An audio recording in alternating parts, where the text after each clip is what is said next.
lot of people go through life doing things badly. Racing's important to men who do it well. When you're racing, it's life. Anything that happens before or after, it's just waiting. Matt Williams got a brilliant start from the third row of the grid. He's gone, he's hit him, he's straight off at the chase. A half-second lead over the sizzling car in the background. He has it. Oh, he's round on the last lap. There's a massive accident. Goes to the inside, what a move, what a move.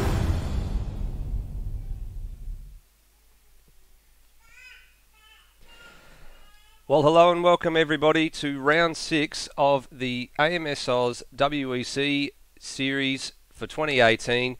It feels like an eternity since we last did one of these. It was over a month ago. We've been bombarded with supercars and Formula 1 on Sunday nights for the last couple of weekends, but the WEC Series is back, baby, and we've got 3 rounds to go in our Asia Pacific leg starting tonight. And it's neither here, as per usual, for the WEC broadcast and for AMS Oz, for ARW TV, and for Short Shift Podcast, and it wouldn't be a Sunday night WEC Series to have without having Bagsy alongside me, and as per usual, he's in the commentary box. So, how are you tonight, Bagsy? We're at Fuji, and we're at one hell of a track, aren't we? Yeah, we are. It's pretty good. Looking forward to commentating with you again. It's been over a month since we've commentated on a WEC race. We've commentated more recently in person at Phillip Island, so it's good to be able to get back into the Sunday nights as well. Absolutely. The Victorian State Circuit Racing Championships was our last stop at the end of September, and now the end of October we finally get to do it in the sim world once again. But take nothing away from the real world, it's great, but also the sim racing world presents quite a number of good races, and there have been for the last couple of weeks for some championships. Getting down to the last couple of races, and well, we're at Fuji. It's the first of the Asia Pacific legs, and let's have a look at the track, Bags, because this is quite a fun circuit. Used to host Formula 1 back in the for a couple of years, but not anymore. Yeah, hosted F1 at a variety of times over the years. People may remember from the film Rush. It was the 1976 season.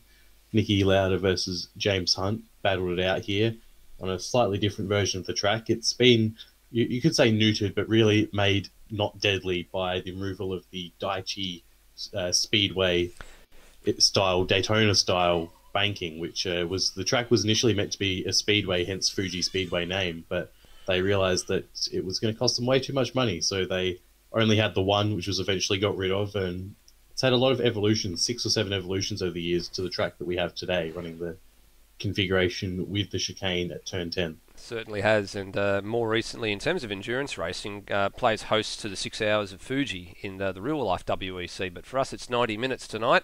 And let's have a look at the driver points, because it's starting to tighten up a little bit at the top of the table. So in LMP class, Sam Smith had his run of 3 race victories cut by Greg Nangle last time out Silverstone, so that gap is now down to just 8 points. Cam Costa there in third, and Ozrob not too far away either.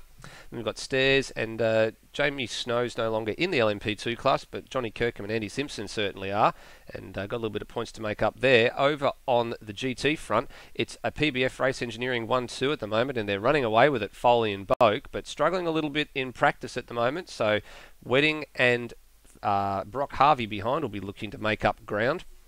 And Matt Webb has also dropped out of the GT class, been replaced by Steve Bolger as well. In the loose, I think it's the loose SimSport Bentley Continental GT3. Well, enough time for talking. I think it's time we got in and had a bit of a look and see what's going on as we get our audios set and we turn ourselves over to the race itself, and let's have a look who's on the top of the minute. And apologies for the cameras, because they are a little bit strange with this layout of Fuji, but the man on the top at the moment is Andy Simpson with a 1 minute 27.8 in the practice session. So that's what roughly what the race pace is expected to be, somewhere in the 27-28 bracket. They're looking into the low 26s, high 25s potentially for qualifying as well. But this man on screen at the moment, Sam Smith, he came into the series with a bang at Sebring, and he took victory there. He took victory at Monza. He took victory at Spa, and then he ended up finishing, I think it was in 5th place for the race at Silverstone, and he had his lead cut by Greg Nangle, who finished in first with Costa second, and it was Stairs finishing third on that occasion at Silverstone. And now the points gap tightens up a little bit between those guys, so 3 rounds to go. 10 points for a win in the LMP2 class, so maximum 30 points left on the table for the remaining 3 rounds. Yeah, it's going to be very close to the top there with obviously only 10 points available. Sam Smith, he's been pretty commanding really, apart from Silverstone. So interesting to see what happens. There's still plenty of people with a shot at the title though. Really, everyone who's scored points so far has a shot at the title. On the off chance that they win the last 3 races and Sam Smith doesn't finish them. It's a long shot for sure, but never say never. That's right. Well, mathematically, as you said, let's have a look here. We've got a maximum of 30 points left on the table for the remaining 3 rounds. So mathematically, you could count everyone all the way down to Stairs. So Stairs is 5th place overall. When you think about everybody ahead not finishing or DNFing in the race, but unlikely, but you can't discount the possibility of it happening. Andy Simpson currently fastest and on 6 points overall, but with Sam Smith on 34, he's if he wins every single race, he will actually win the championship. Yeah, provided everybody else ahead of him does not finish. Yeah, that is true. Yeah. So it's a long shot, but there is still a shot there, and we have seen that there can be issues with the game, with reliability or internet issues. We know that, I believe it's Brendan Foley is running his connections currently tethered on his phone. He's been having NBN issues. Yes, that is correct. Foley in the pre-race get-together just before the practice session open did make mention that NBN Co have been giving him the runaround for the last couple of days since the Thursday night race in the Porsche Cup at Montreal. He has had all sorts of issues at NBN connection and is now tethering off the phone. So he's already apologised in advance if he gets a lag spike and runs into somebody. So we'll be keeping a close eye on him to make sure he can get through the night safely. But Andy Simpson, as you said, the man on top at the moment, was also in that Porsche Cup race on Thursday night. Didn't have the best of qualifying, ended up a bit further down the field and then had his fair share of woes. But at the moment, showing a clean pair of heels to the tune of about 0.2 of a second. Just over Ozrob at the moment, and really showing the speed that we know he is capable of. Yeah. Also, looking at some other GT3 people, we've got Jamie Snow won last time out, and by virtue of that, he's sitting in 6th place. 75 points available for GT3 because of their different point structure. So he's technically in with a shot as well, but the PBF Racing guys look like it's a battle between them at the moment. They're light years ahead of the rest of the field so far. Yeah, they certainly are. They're fighting it out between themselves at the moment, but as we look to the practice screens, Foley, the current GT3 leader, currently 12th overall on the road and 5th overall in class, behind the likes of Wedding, Davies, Snow and Steve Bolger. So at the moment, Foley's got a little bit of work to do, and then you take a look at where Phil Boak is. He's right down the back end of the field at the moment. It's actually second last overall, and obviously second last in class as well. Well, practice has just finished, and it leaves Andy Simpson on the top at the moment as we wait for the green flag to come out for the beginning of qualifying. And already some cars in the lane, so we've got Foley and Stairs currently in the pit lane coming to the end to join up. We've got Sam Smith there as well. Dwayne Davies heads the field at the moment in the McLaren. I feel he's going to struggle to out-drag Sam Smith down to the first corner there, as we see Lime Mitch also poking out his Lime Audi out of the pit box. That was a car that you did observe was having a right handful of handling issues around this circuit in the practice session, so we'll be keeping an eye on him. He was 19th overall on the road. Most expensive car park you'll ever see here, waiting for the lights to go green. And here they go. It has gone green. And it's actually Jamie Snow at the very head of the field, so he's got the primary number 1 pit box. So out he comes, and they all fan out and try and find some space on this very, very wide circuit in places. They're already racing and bumping into turn 1 in the qualifying. That's it. No, they just need to settle down here. The primo track position, although so many people come out all at once. We've still got the wiser heads really in the pits. A lot of the wiser heads are still sat up in the pits at the moment. So that was Foley that we're just watching pick his way through the pack. As we look through here, there's Jamie Snow in that Corvette, the Cadillac. It's got a Chevrolet badge on the front, but it is a Cadillac. Dwayne Davies there in the McLaren. He was sitting up at the head of the pit lane. But obviously Snow out first, but now they've managed to sort themselves out. Now here's a man I want to make mention of. So this is Brooks McZaddy. So now a lot of you will remember the name Madbird, commentator with Stairs in the Supercars series. This is the same man. He's running the Roadhog machine. He loves the Fuji Speedway, and he's come out and picked up an LMP2 and decided, I want to have a go at this. So flying the flag for AMS Oz and ARW in the Roadhog machine with the Hot Wheels on the side. The team name says they're ASM Sim Racing, but Roadhog no longer taking part in the LMP class, so the car is free, and good to see Books bolstering the LMP2 numbers. Similarly, I've got a feeling that he may have picked that car just because it means that even if he comes last in class, he's still going to beat everyone else in the race, so he'll feel good about that. Well, I'll let you have fisticuffs with him later about that. The other person I want to make mention of here is Emery. So Emery Jones, she's raced a couple of times in the supercars, has decided to pick up the mantle and race Brian Walsh's Ferrari this weekend. Brian Walsh unable to take the field. So very, very kindly offered up the car. Emery is actually at Fuji about a week and a half ago. So knows the track quite well. She was sort of mid-pack with the GT class at the moment. We'll see. Interesting to see how she goes for this particular round. Yeah, we know Walsh is tuning in, I believe, tonight. So hello to Walsh, and he's mentioned that his car has a new driver and should be going a lot faster than it usually does. That's right, and it's actually Luke Hamilton as well, unable to make the start tonight. Madbird was going to take over that particular LMP2 car, but has now taken over the Roadhog machine. So also tuning in, and just cut to Brock Harvey running wide.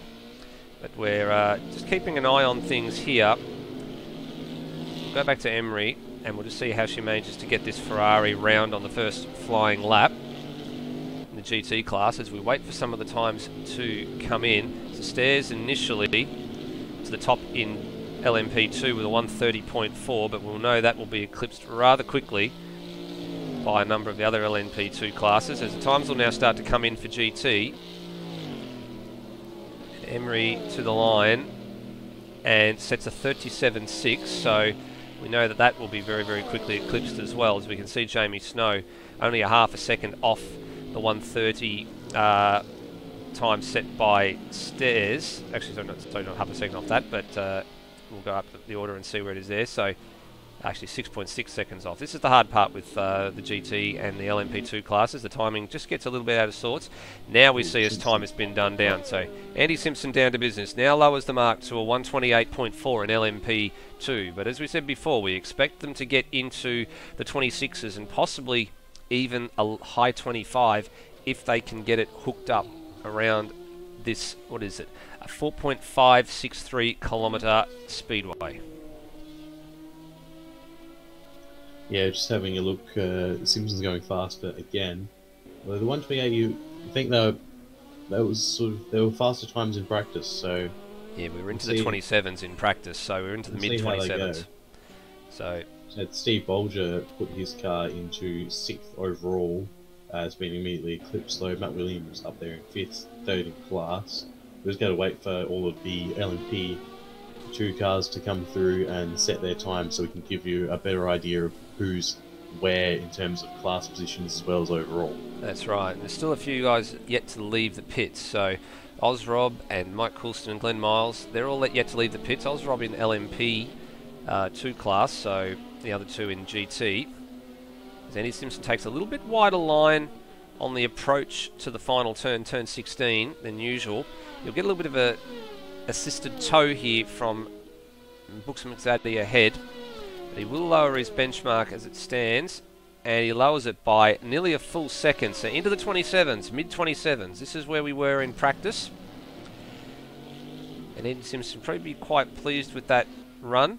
and says, I'll go back to the pits, thank you very much, and plan my next attack. Just looking through the field, and Dwayne Davies was on a fast lap, and unfortunately connected with the spinning Brendan Ross. Just the lightest tap from Brendan as he spun caused Dwayne to go around, so he'll be unhappy with that. He's still down in 20th, yet to set representative lap time. Stairs just caught up here behind Emery through the tight part of the circuit. So come up to the final couple of corners, and then he'll be on another flying lap. But what we expect to see tonight is the action zone right at the end of this big long 1.6 kilometre straight. Stairs switches the headlights on. He's now third. Sam Smith has jumped above him by 0.6 of a second. Now the one thing the Japanese love to do at all their circuits is they give them names for the radius of the corners. Now we're not going to bore you with the radius of each corner because some of them do have names. So this is the first turn. It's normally TGR, but that is where the old banking used to head straight on. The Daiichi banking. Stairs through turn 2. Coca-Cola curve turn 3. So actually only 3 thousandths of a second off the pole time at the moment through sector 1. So that's quite good for Stairs. Now through this big long sweeping turn 4 and 5 and into turn 6, the hairpin. Looks rather nice there. Doesn't use all the exit road. Keeps it quite tight for 7. And now flat out all the way through 7, 8, 9. And Stairs has lost a second in one sector to the poleman. He's improved on his own time, but he's lost 1 second. That's a massive, massive margin to lose in a sector. I wonder if Stairs is running as Simpson gets smartly out the way for him. If Stairs must be running a lower downforce package, because it will see how much time he loses in this sector. But if he loses another second in this one, as he gets a bit wide there, a bit tail happy, then they'll pretty much confirm that he's running a lower downforce setup, because it looks like Dwayne Davies has run wide in front of him as well. Yeah, here comes Dwayne back onto the track after taking a slightly long line. We'll see what Stairs' time is as he completes this long run up to the line. And he is, 2.6 seconds off, so he's certainly running a lower downforce package. And even then, it's not helping him that much, because through the second sector, he's still... through the first sector, rather, he's still at the same speed. He's the same time, rather. Yeah, the first sector pretty much front straight and the short run from turn 1 all the way down to turn 3, which is right here. So through that sector is very, very good. We'll just keep an eye on him here again through sector 2. But yeah, staying on the racing line for most of it. The car looks relatively well planted, but not using all the exit road. Now he uses a bit more of the exit road through turn 7. And we'll get a split very, very shortly for sector 2. And yeah, still losing a second, but making a little bit more effort. So probably a little bit more, as you said, Bagsy, a little bit more towards the low downforce side of the equation, which is hurting his ability through these the tight turns, the hairpin, to get the power down and basically throw the car in with a bit more confidence. But it's a long race. Anything can happen. He's been jumped by Ozrov, Johnny Kirkham and Sam Smith just in the last lap, so he's from 3rd down to 6th now. Yeah, he's moved a bit further down the order than we like, with 5 minutes 50 to go. He'll come to the line, and not sure if this will be an improvement. It is, so into the 29s, so finds a bit more time, but closes in on his teammate, but still not a lot more to go. Sam Smith going the same way as well. We just got a sector split for him out of sector 2 and 1.1 seconds down. So the Tin Shed Racing cars just struggling a little bit through sector 2. I'm not sure if they're both going the same way on a setup wise with a low downforce, or if it's just a characteristic of this particular car. But then again, Andy Simpson's got the same car and he's miles out in front at the moment on the pole. So I dare say it's not a characteristic. It's going to be all down to the setup and probably how the driver drives it. Sam getting a cheeky toe there, looks like from Matt Schwass, and actually goes up to 4th. So that gave him another 3 or 4 tenths down that straight. So that's enough to jump Johnny Kirkham in LMP2 class. If we go just back, having a look on the straights, the comparative performance, Sam Smith and Stairs are both hitting 295 as they come into the braking zone for Daiichi, whereas Andy Simpson is only hitting 290. So, 5k an hour difference, but you get diminishing returns the faster you go. So that's probably a significant wing amount there. And that's why they pay you the big bucks, mate, because you can get in there and you can analyse all this stuff, and that is beautiful information for all of us and the viewers to know that it does look likely that it is a downforce-related setup. Meanwhile, over on GT class, it's Lewis Wedding for the Loose SimSport GT3 in Bentley Continental, currently occupying top spot there. He's got 3.5 tenths on Jamie Snow as he smartly gets out the way on this out lap for Ozrob. So it's Wedding from Snow from Taro. So Taro's actually made a launch up the order. So he's been sort of a bit further down the race order in recent rounds. So good to see him up towards the pointy end of the GT field for a little bit of change. Now, there have been a few balance of performance changes made to these cars just to try and sort out some of the handling issues and close up the field a little bit more. And a big thanks to Lewis for managing that part of the process as well, along with Matt Williams. He's currently in 12th overall.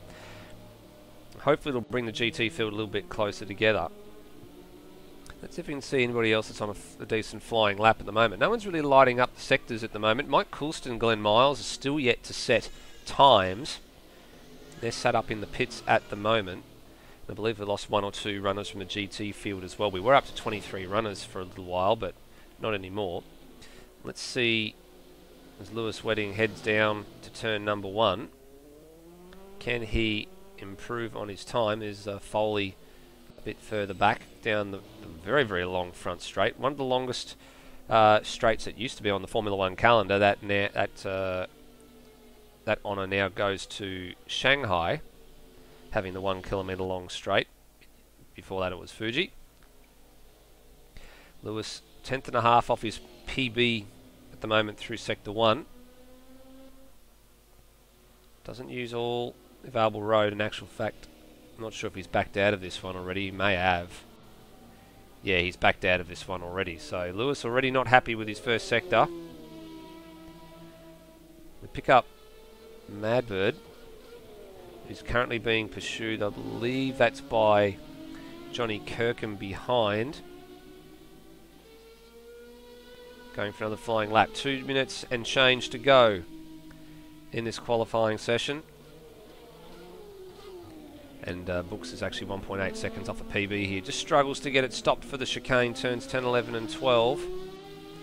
So he'll get another crack. Possibly one more if he can get around in time, but I dare say just be one more flying lap for him. Meanwhile, still Miles and Coulston do not set a time. So they are going to be starting rear of grid as it appears.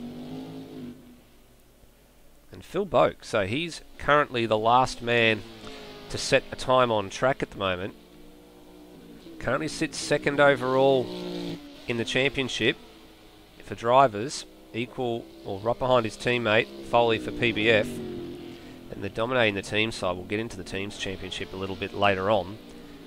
And for the moment, he is in a spot that he would not want to be, Bagsy, and that is tail end of the field. Yeah, especially when tail end of the field is exactly where you don't want to be in terms of first corner incidents. And also just having to pass people is inherently risky. I mean, obviously, this is motorsport, it's all risky, but you don't want to damage your $1 million car and spin going through the field. You'd rather be at the pointy end with his teammate. That's exactly right. That being said, his teammate isn't so close to the pointy end of the field. Foley in 14th overall and 6th in class. Yeah, Foley right in the mid-pack, so he's going to have his hands full as well. That being said, though, too, the action spot is pretty much going to be turn 1 and turn 3 and turn 10, I think, will be the ones where we expect a lot of the passing to get done. So it is quite a wide front straightaway, but it does tighten a little bit going into turn number 1. Boakey will get one more flying lap here, and he improves his time and only improves by 2 spots. So he leapfrogs Schwass and he leapfrogs Harvey, and not that far away from Dwayne Davies. So another 10th or 2, and he'll be up another 1 or 2 positions on the order. But still, he'll be in that battle pack. And Time has expired, so Stairs, Wedding and Madbird all coming across the line now will not get another shot. Alright, so we cut back to those guys. Stairs is abandoned. Sam Smith on a flying lap. So too Nangle. And Ozrob behind them. So we're going to get a handful of cars rather quickly on the LMP2 front, trying to improve. The man currently provisionally on pole is Andy Simpson. Sam Smith. He seems confident. Yep, and Sam Smith will come to the line. He's got Nangle in tow and Ozrob behind him. So here we go. Sam Smith trying to break the tow. And Sam Smith stays fourth. Nangle stays second. And it was Ozrob stays third. So your pole sitter. Yep, there's Ozrob. So your pole sitter in LMP2 class is going to be Andy Simpson. Steve Bolger currently the lead GT runner, still on track and improves his time. Stays 13th. A little lowest it could. Next one across the line of Brock Harvey. Yep, so Brock Harvey just in the background, back of shot there. Here he comes. This thing not that quick in a straight line, but very quick through the corners. And he gets himself up to 16th.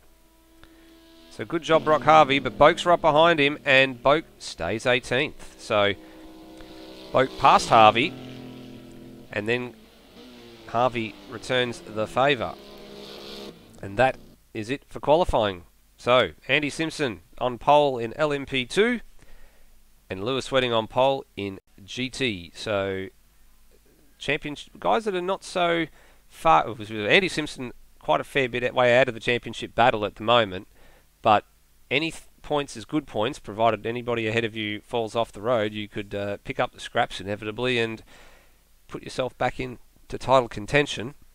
And Lewis Wedding, well, he is the defending GT3 champion and currently occupies fourth place overall in the standings, so he's some 37 points behind Brenton Foley in the lead of this championship at the moment. So a 25 point payday for him, finishing first in class with Foley quite well sandwiched in the middle of the field at the moment, would be wonders for his championship. It would reduce that deficit to 12 before Foley's points are considered. Yeah, indeed. It's definitely, the grid's been set up for an excellent race here. Just a couple of people in chat. It looks like we've got a couple going for Emery there. We've got Kurt Stenberg, a regular in the 8 Supercars, and the car owner, let's say, Walshy. Yeah, definitely supporting that. It looks like Scott Murrell will be back in as well. Just a mechanical issue of some sort. So hopefully he will be able to come back in. Yeah, so Scott Murrell hopefully will get back in during the warm-up. So while we take this 10-minute warm-up or so, we're just going to step away from the live action for the moment because there's not much of it going on. Reset ourselves and prepare ourselves for the 90 minutes that lie ahead.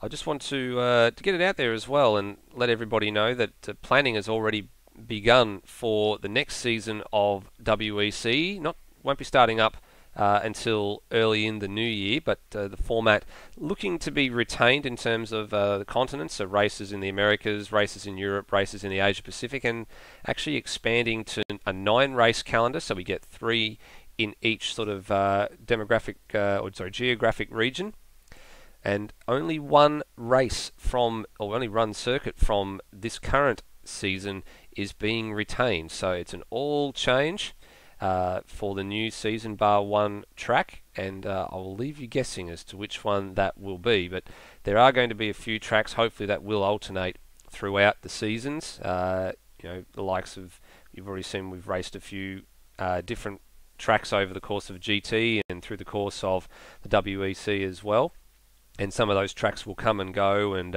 get a run, and then they'll have a little bit of time on the sidelines, and then they'll come back again just to make the racing interesting and just so it's not so boring, and everybody can have a bit of a different variety of locations to race from. The last thing we want is people using the same setups and the same cars all the time, and then the racing gets too predictable. So we want to try and spice it up a little bit, and that is all to be announced probably a bit closer to Christmas at this rate.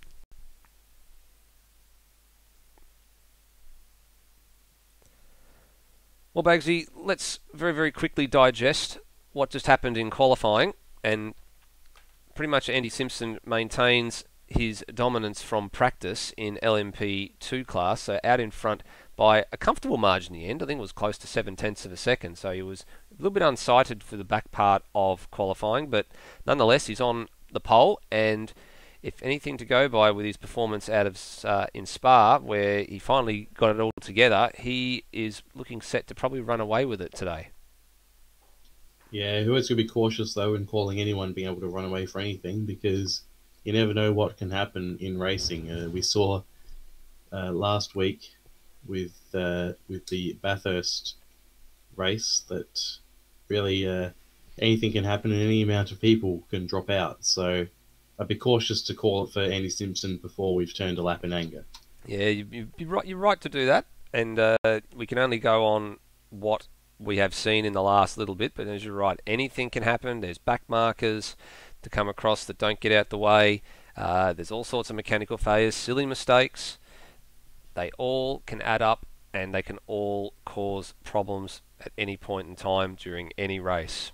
And Andy Simpson, as we said a little bit earlier in the Porsche Cup on Thursday night, didn't have it all his own way and ended up a bit further down the field than he liked. Actually made it one or two silly mistakes and actually went a lap down at one point to the eventual race winner, Brenton Hobson. So anything is possible. But what do you make of the GT field as well? Because Lewis Wedding, we know he has a habit of this. Whenever he doesn't finish a race, he wins a race. And his scorecard for GT this season pretty much reads exactly the same way.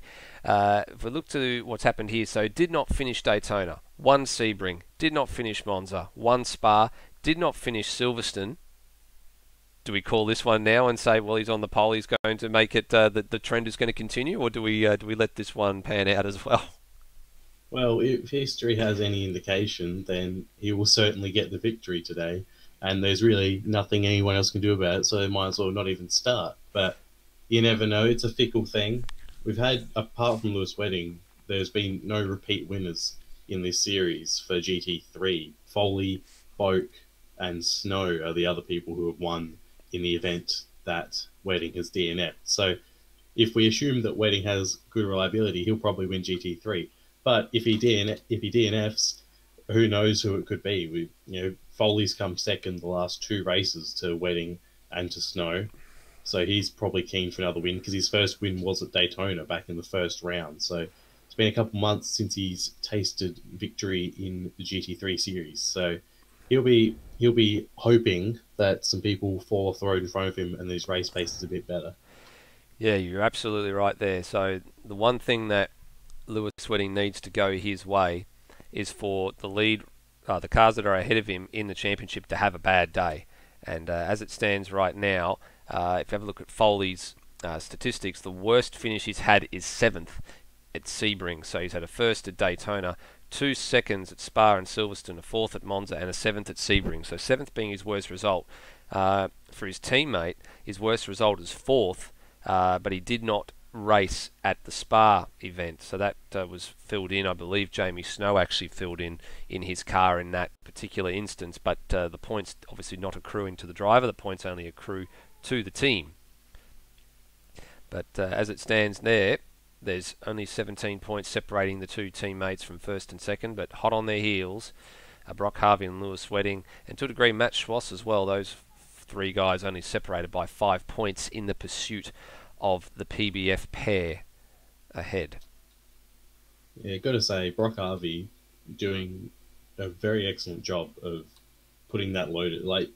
I didn't expect that Lotus to be anywhere near having a shot at being anywhere, and it's had 2 podiums, which is pretty incredible. He's had some poor performances. Monza he came 9th, but that's sort of to be expected when you're driving a Lotus, and this track could be difficult for him given it has such a long straight, but we'll see what happens. He is resourceful to a fault. The little Lotus that could.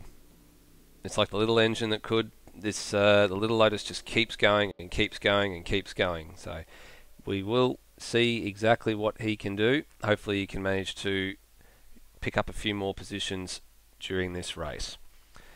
Well, what we'll do while we wait for the rest of the practice, the warm-up just to tick down as the driver's briefing is just finishing, is we'll have a quick look at the teams' points overall, because that's what was not on the graphic at the beginning of the night.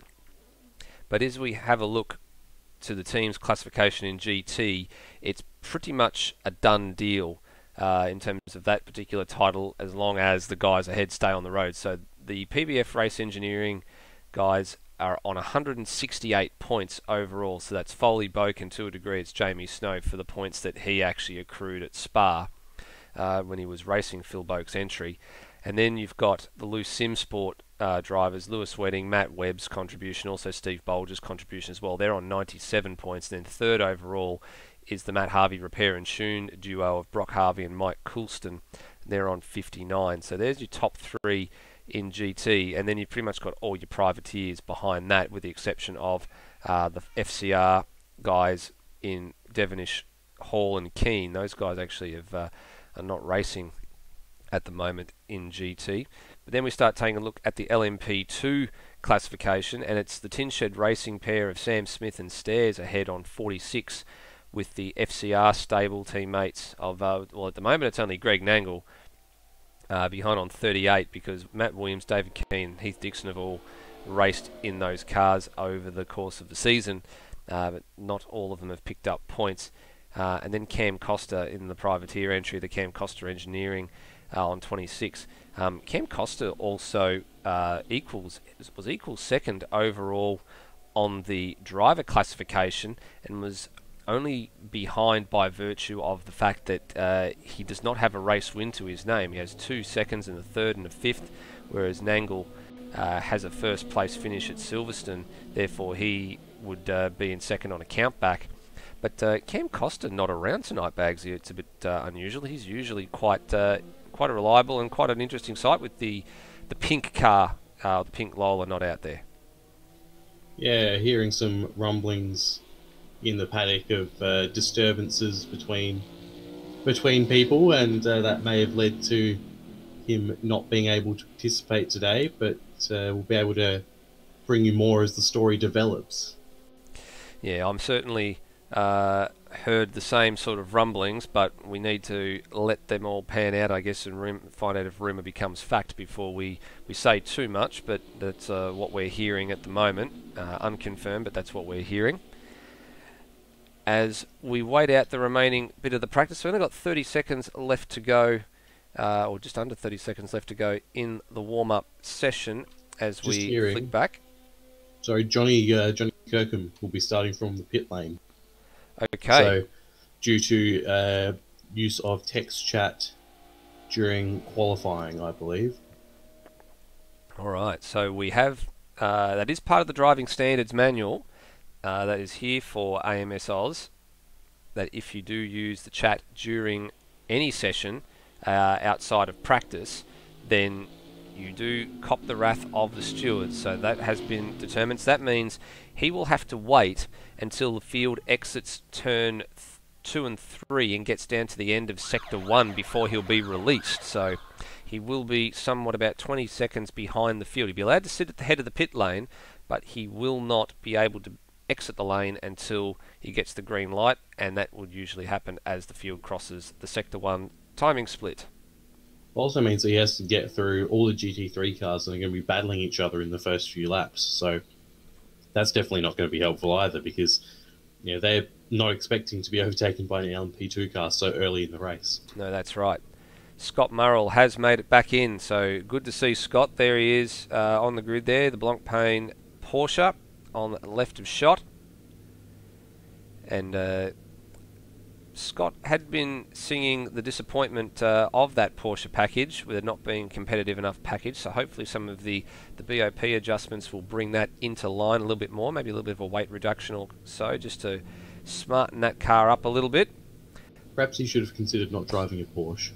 Well, we know what, even though he commentates the series, we know what Stairs' standings on Porsches are, but we'll leave that for the moment because we are commencing the formation lap, and there's no safety car leading the field at the moment, but we'll have a look at this field. So it's Andy Simpson in the number 85 on pole for this race in LMP2 class. Actually, there's a safety car, so it was a little bit further up the field than we were expecting to see. Greg Nangle he was the last winner of this series at Silverstone, and he occupies P2. Ozrob will share the second row of the grid in the AR Racing entry with Sam Smith for Tin Shed Racing, number 20, the man who leads the championship at the moment. Johnny Kirkham starting from the pit lane. There he is. And alongside him will be a gap. Alongside this man, Stairs will be a gap. So row 3 all to himself. And that puts Books McZaddy in 7th overall in LMP2 class. And Bagsy, the GT field is right behind him. Yeah, Lewis Wedding heading up the GT3 field yet again. Not surprising to see him on pole. Alongside Jamie Snow. Bit of a gap between them, but I think that might be a race-long battle potentially. Craig Tara is just behind in the first BMW there, which is looking regular size as opposed to its usual massiveness in real life. Emery subbing in for Brian Walsh. Brian Walsh certainly picking up a ringer for that car. Great job. In his absence. Matt Williams, the FCR Team Scrouse Ford GT, is resplendent today, and alongside Emery. Steve Bolger in the Boatley, that beautiful red Boatley, alongside Brenton Foley, championship leader for GT3. Brendan Ross is just behind in 15th alongside Brock Harvey, number 3 in championship. Dwayne Davies alongside Philip Boak, 2nd in championship is Philip Boak, and will be looking to carve his way through the field.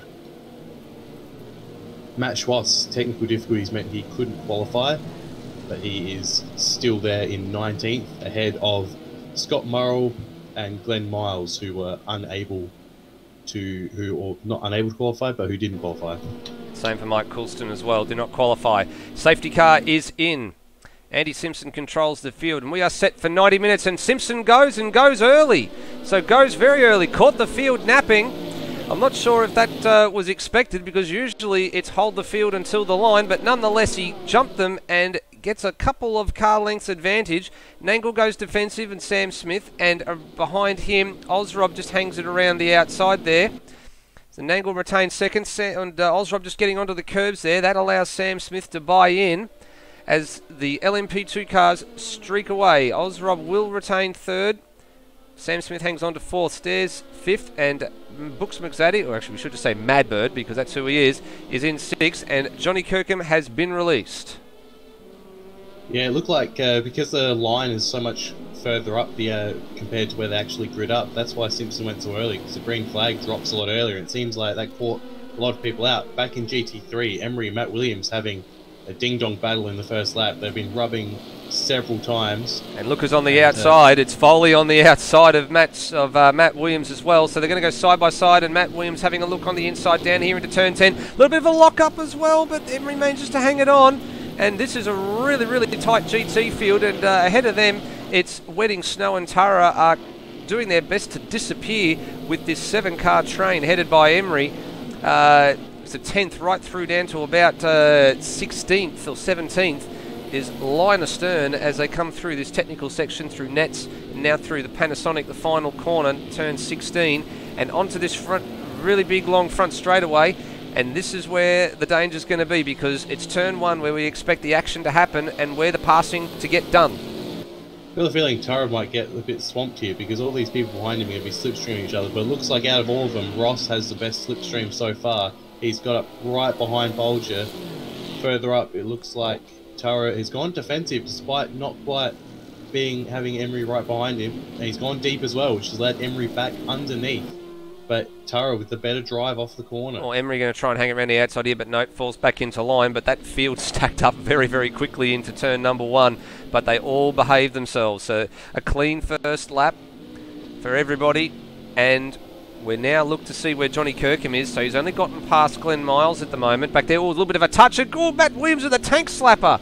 A big, big tank slapper for the Ford GT. And he's going to have to be careful here. He rejoins and gets off the racing line rather quickly. So Matt Williams, my oh my, he had a real tank slapper. Yeah, I think he might have got a track cut there as well, because he was a bit cheeky with his way of getting back onto the track there. Well, we're just watching on the replay here. So he actually got under Emery Jones and actually had a bit of a tap trying to get underneath at turn 5, but could not affect the move, unfortunately. And that sees him rejoin down in 16th place and now battling with Dwayne Davies. Yeah, he goes straight up the inside of Dwayne Davies. Doesn't leave Dwayne with any form of recourse. Although Dwayne is going to have a go into the final corner. Yeah, DD up the inside here. Yeah, better drive off the line for Matt Williams here, though, and he's going to have the benefit of the slipstream, which Dwayne Davies isn't. Well, here comes Boak and Ross, who are right next to each other. And here comes Johnny Kirkham, so we expect this LMP2 car to make up some positions down the main straightaway. So DD getting the tow from Matt Williams. Johnny's going to look to try down the inside here, I'd imagine, and get the pair of them. He's going to be later on the brakes, and look at this, the LMP2 car so much better under the brakes. Gets not only DD but Matt Williams as well, and also up the inside of Brendan Ross, and already up to 14th after 2 laps, and now flicks to the inside of Foley, but does not go for the inside there. Sorry. Oh, there's a bit of a, we're getting a little bit of a lag here as well. There's a little bit of lag going on as we watch the field cycle through. Now gets under Foley. Sorry, not Foley, under Boak. Oh, is there a little bit of someone's off the track there. It's Dwayne Davies. Dwayne Davies. So DD, we just saw the smoke in back of shot, and we'll have a bit of a look and see what happened to Dwayne Davies. Got Glenn Miles in the wall. Yep. So there was, out of the race. While we look at DD, we'll come back and what's happening to Glenn Miles. So if you want to look into that, Bagsy. But yeah, DD just got Brendan pushed Ross off the track. And Schwass have collided rather, and got Brock Harvey involved, and Brendan Ross involved as well. Yeah, and there's a little bit of damage on that Lotus as well. So we look back, there's Brendan Ross. So it's all kicking off here. As we look here, yeah, yeah, Brendan Ross looking for an ambitious move, and that's why Dwayne Davies was skirting across the track. So lucky to get away with that one, all parties involved. And the GT field already banging panels, so very, very, very tight already. The GT fields, as we said, Glenn Miles, the only one currently out of this race. So 22nd and last. Meanwhile, Scott Murrell, after starting 21st, has marched his way up to 17th. So a good start for Scott Murrell. Just got passed by Brock Harvey on the main straight, though, which is interesting. I did not expect to see the little Lotus doing that. No, neither did I.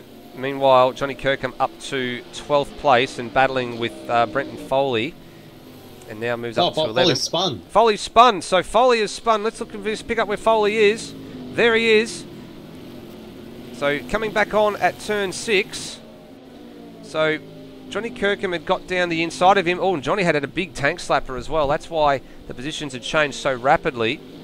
As Andy Simpson sets the quickest lap of a 28.3, so that's kind of the race pace we're expecting. Oh, and he did it all by himself as well, and very, very lucky not to take out Johnny Kirkham as well, Brenton Foley. But gets himself rejoining, and actually, in fact, behind his teammate as well. So not a good lap for Brenton Foley, but this is precisely what Lewis Wedding would have been waiting for, is for these sorts of mistakes to come into play, because he's the man that leads the GT class at the moment. Foley's had a massive, massive moment as well out of the final turn. He's going to drop another position here. He's not careful. Matt Williams is behind him. And not only has he had a spin on this lap, but he's also had a very, very pants-shooting moment out of turn 16. He'll hang on to 14th place for the moment, but a very, very, very scruffy lap for Brenton Foley. Yes, and speaking of scruffy things, Scruff is behind Brenton Foley now and is eager to take that 13th or 14th place rather away from Brenton Foley. It was just a terrible lap for Foley overall. Everything went wrong, and he sort of needs to calm down and sort of recenter himself, find his chi, get everything back in order and keep pushing, because Wedding, leading the race at the moment, poised for 25 full points. And Boak is certainly not. He's going to lose a lot of points at this rate. No, he certainly will. Matt Williams, a little bit of a change for that car since the last round at Silverstone. The silver rims have been replaced by the black rims, and the O'Neill signage across the front windshield as well. Is that going deep? That looks like it's behind Matt Williams. It was Matt Schwass. going deep at turn 10. Meanwhile, let's go back up to the front of the field and let's see what's going on. So it's Andy Simpson with a 3.2 second advantage over Greg Nangle at the moment, and very comfortably in control. And just going about his business. His last lap around was a 28.6, so 3/10 off his quickest lap. Nangle in the 29s. Behind them, Osrob in the 28s as well. Sam Smith and Stairs are in the, and Brooks McZaddy all in the 30s. So Andy Simpson got it hooked up at the moment, and the LMP2 field quite well strung out. I mean, the closest battle is Nangle and Osrob, so they'll be coming together very, very shortly. And Stairs and Brooks are just 2 seconds apart as they come onto the front straight away. So with LMP2 sort of settling down for the moment, as there's Sam Smith in back a shot, the real focus is going to be on GT, because Snow is just still keeping Wedding honest at the moment, and Tara and Emery are having a decent, good battle there as for 10th and 11th for the last podium spot. Matt Williams has got past Brendan Foley. So Matt Williams passed Foley in GT, and that moves him up to P14, and he's now in a It looks like he's going to have a go again, though. Yeah, so Foley has had a go. Deep. Oh, very deep from Foley. That is not... Yeah, there he is. He's going to lose multiple positions there. Yeah. He's lost 3 positions from that mistake. Yeah, there he is. So down at turn 10, let's bring it up, because here it was. So out of turn 6, 7, and now the run down to turn 10. He was right in the wheel tracks, so very poised to make the move, and he made the move early, but just couldn't pull it up under brakes. Brake discs glowing red hot, and just completely outbraked himself. So this has gone from bad to worse for Foley. He's close enough to the tail end of the field as it is now. So the points score not looking very, very good for Brenton Foley at this point in time. He's actually going to be outscored by his teammate if it keeps at this rate. But we're only 10 minutes in as well, and 6 laps on the board. And we've got a long way to go. Foley ranges up on the back of the little Lotus that could, but pulls back in, so could get the move done. Got the slipstream pulled out, didn't have enough for him to make the move. So Andy Simpson lowers the best lap for his class to a 128.297. Foley, that Lotus is monstrous on the brakes. It's so much lighter, it takes so much less distance to stop, and really has less speed to scrub off. It certainly does, but just notice him behind him as well, as Dwayne Davies makes a very, very bold move on Matt Schwass there. Completely outbrakes himself into turn 6 and surrenders 2 positions to Harvey and Foley. So Harvey went deep in sympathy though, which is set up Foley to get past him. Yeah, Foley's through. But inside. Harvey back up the inside. Harvey shows Foley how it's meant to be done through there. There's a bit of... It looked like Harvey might have turned back in on Foley there the second time, but Foley's sticking his nose where, in Harvey's opinion, it did not belong. Anywho, Foley is right behind Harvey now and absolutely harassing him. Yeah, and Dwayne Davies made up position or time as well, as Foley looking at the inside of turn 16 here. Harvey gives him the room. And Matt Schwass going wide off the turn 16. So a number of cars going wide off turn 16. And now we've got a 3-car train. And they're in the draft. I'm not sure if the little Lotus is producing enough draft. But here goes Foley. And here goes Davies down the inside. So it's 3 wide heading down into turn number 1. And, Brock Harvey trying to make an ambitious move there. And, he's come unstuck.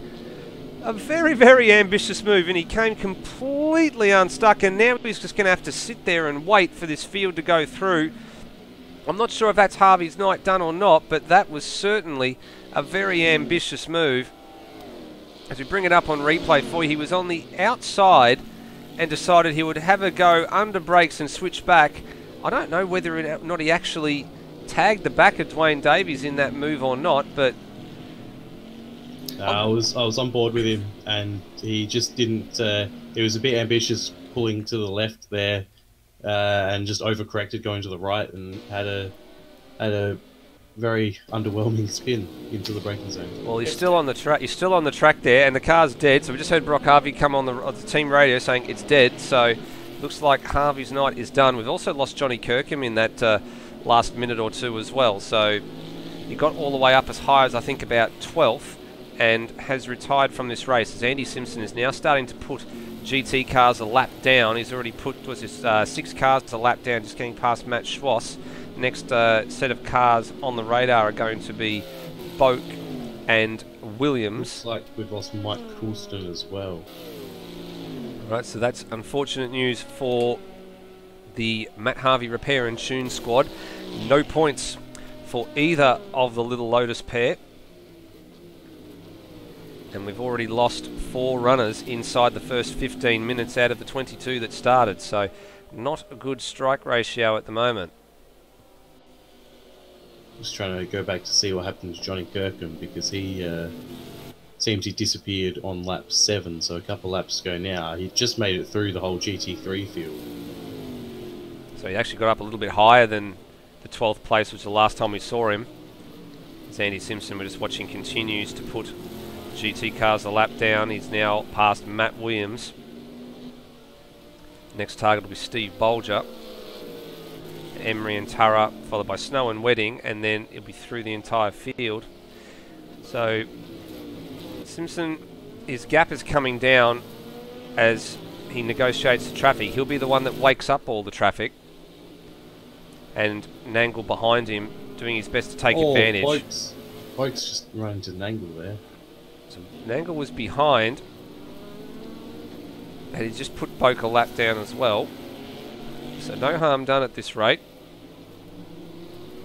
Now, the most important thing we need to be aware of here, and that's the right way to do it, is the onus is on the LMP2 cars to overtake the GT cars. The GT cars don't necessarily need to get out of the way, but as you saw from Matt Williams there, letting Nangle through on the inside of the final turn, probably the smartest spot to do it, or the other smartest spot to do it will be down here at turn 1 as you come through, and you can see in the background there Ozrob also starting to lap the GT field as well. So let's take stock for a moment. So it's Simpson from Nangle and Ozrob leading in LMP2, and in GT it is Wedding from Snow and Turra, and we've already lost Coulston, Harvey and Miles from GT and Kirkham from LMP. We've got Brenton Foley has come up a couple of positions from where he was thanks to those retirements, so he's back up to 15th now, so not doing as badly. 8th in class, but still not where he's wanting to be in his championship. No, certainly not. Not so defense, but he's trying to win this championship. He is. Well, if he's 8th on the road at the moment, that would net him 8 points. So that would move his tally along to 95, with Lewis Wedding as it stands to pick up 25 points and move to 75. So the gap, which is currently sitting at 37 points, would come down to 20 after tonight's race if they finish where they currently are right now. So there's a lot of time and a lot of racing still to play out, and anything is possible, but as it stands, the deficit would be very close to being halved in a single race if it plays out. Nangle is actually continuing to close in here. Sorry, Bagsy. He's continuing to close in here as Simpson picks his way through the traffic, and Nangle takes advantage of the ones being woken up. The gap was out to nearly 4 seconds at one point. It's down now to 2.4, and now to 2.3. So Nangle having a much better run through the traffic than Simpson is, it appears to be. About to come up to Lewis Wedding, though, who is the last person for them to lap, and they've got a large amount of track before they reach Scott Marl. Yeah, Nangle now just been held up a little bit through turn 6 by Jamie Snow, but he'll sweep around the outside here at 7 and 8 and get the job done. And as you can see, rightly ahead, it's Simpson caught behind Lewis Wedding here up through turn 10, 11 and 12, and Simpson will get the move done right here on the short chute between turn 12 and 13. So job done there. In actual fact, Nangle is now back out to 3.6 seconds behind, having been held up by Jamie Snow out of turn 6. Simpson a little bit tail happy there out of turn 15. Scott Murrell in the pits. So Scott Murrell is in the pits very early then, isn't he? I think he may have had a pit stop already, because he's a fair way off the next place person, Brendan Ross. He's miles off the back of the GT field, you're right. So Something not right with that Porsche, and looks like it's a damage repair situation because the car's not up on the jacks at the moment, so problems aplenty, it appears, for Scott Murrell. And he's some 45 seconds off the back of this man, Brennan Ross, but Brennan Ross coming round the final corner now, and looks like Scott Murrell's going to go a lap down in GT to the whole entire field, Bagsy. Yeah, it's not ideal for him there. Actually, he's back out on track. Sorry, I do apologise. So he's come out back on track. Where is he? He's ahead of Matt Williams. Oh, sorry. I believe Sam Smith and Bolger may have just had it coming together. I saw both of them slower and pieces of cars flying, but I'm not entirely sure. Well, let's have a look. We'll see if your suspicion is correct. So, Sam Smith was behind Phil Boak here, and Boak was behind Bolger. Oh, what's happened is Bolger has had a moment off of the back of a spin. We'll rewind it back on the replay so you can see it. Here it is. And Bolger has had some sort of a moment off of the turn. Yep, there it is. And you can... So gassed it up, got on the curb, gassed it up, ran into Boak, who in turn hit Sam Smith. A little bit of a weird moment there, so... Bolger not paying as much respect to the curbs as probably you should. Used a fair bit of exit curb off of turn 1, and was very, very lucky that there was a car there. It set him back on track, otherwise he would have spun completely and been completely T-boned. I'm sure Sam Smith is not happy that he was one of the cars who was there, though. It's dropping him back into the clutches of Brooks McZaddy, Madbird. So this potentially a bit of an ARW inter-series battle here between the two of them. 3 ARW drivers all lying astern, 4th, 5th and 6th at the moment. Yep, and Steve Bolger, to compound matters, has been passed by Matt Schwass going down the main straight into turn 1 as well, and this time he pays a bit more respect to the curves. I think Sam Smith probably would have gotten off probably the bit more lighter out of the terms of the contact from that incident, because he was the third man there. It was Foley, it was Boak that Steve Bolger ran into, and where the damage came from, and Sam Smith was probably copped the least amount of damage out of the lot of them. Doesn't seem to have affected Boak too adversely, because he's still trucking along, not going any slower, so I think he's okay there. He's still on the same pace as the cars around him. Matt Schwass is actually going a bit faster. He, as you said, he just passed Bolger, so it's probably... he's gone deep too. I've immediately... He's cut that corner rather significantly. He's going to need to lose a place. He's going to need to surrender that position, I would imagine, because he was... Or he's going to need to keep that gap the way that it is, because he did gain an advantage, and now the gap has closed back down again. So he's probably going to be very lucky there. Yeah, failing to lose a place, but I think that will be considered okay by the stewards as Bolger goes defensive on Foley. And Foley switches back underneath. It's going to have the better run. Yeah, beautiful switchback. Bolger's going to have the slipstream though. So we'll see how this one pans out. Yeah, beautiful. But it's actually given Schwass a bit of a breather here. Yeah, beautiful switchback from Brenton Foley on that turn as well. So Bolger tried to go up the inside, and Foley cut him back wonderfully well. Bolger out of the slipstream, as you said. And can he get that position back? And he's on the inside preferred line, but, oh geez, that's awkward. That's very, very awkward. He really needed to commit there, Bolger, or he needed to pull out of that move a lot earlier, and in fact he pulled out on the apex, so forced Foley to go the long way, and Foley would have had his heart in his mouth there for a moment, I would imagine. Bolger just tightened his line so much that it slowed him down, and Foley drove clear around the outside of him. It was sort of not much. Foley didn't have to do too much or think too much about that one, just take the long way around, and that's all she wrote for that little battle. But he's going to set his eyes on Schwass now, and then on his teammate yet again. It certainly is. Well, we need to go up the field a little bit in GT and have a look at this little battle here, because Emery has found her way up into 3rd place. She's ahead of Greg Turra, so really putting on a nice little show in that Brian Walsh Ferrari. Good to see it further up the field, and I'm sure Emery and Brian will be exchanging notes. Sorry, we had Stairs DNF. Really, we have. He has. So Stairs out of P6 as DNF'd. That is very, very strange. And he is... Going back to see what's happened. We'll let you have a look at that one because we certainly didn't catch that one there. About a lap ago because he's getting passed by the GT3 cars now. Yeah, so he's been out for a little while. So according to this, it was lap 14, and we're currently working lap 15 for... 15 laps in for the LMP2 class. So that means it moves Brooks McZaddy up into a 5th place at the moment. Sam Smith remains 4th. So we're down to 5 runners in LMP2 class. Actual Brooks McZaddy is just behind Jamie Snow here on screen, and Snow getting the blue flags for the LMP2 driver. And he'll probably let him past, I'd imagine, after turn 12 if he's close enough for a shot. Very strange looking at the Stairs retirement. Looks like his car's just died as he's come down the main straight.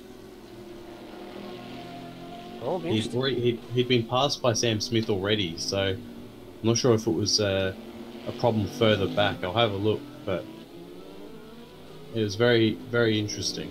Yeah, it seems very, very strange. So, Jamie Snow, just looking at the GT field here, as he's about to be rounded up by Madbird quite easily. I think Snow will tuck into the slipstream here. There he goes. Try and get a bit of a tow and get himself a bit closer to Lewis Wedding. So the gap between Snow and Wedding is 3 seconds after 25 minutes worth of racing. So it's not too bad. And pit stops yet to play out.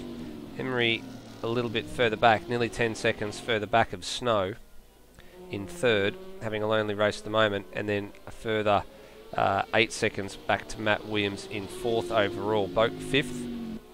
Schwass 6th. Foley's moved up to 7th. Yeah, so Foley and Bolger have moved, have brought themselves onto the back of Schwass together, and Foley's about to have to go into turn 1, into Daiichi corner. Oh, he's pulled out, but Bolger has taken advantage. He's taken that very tight line again, so Foley can just drive around the outside.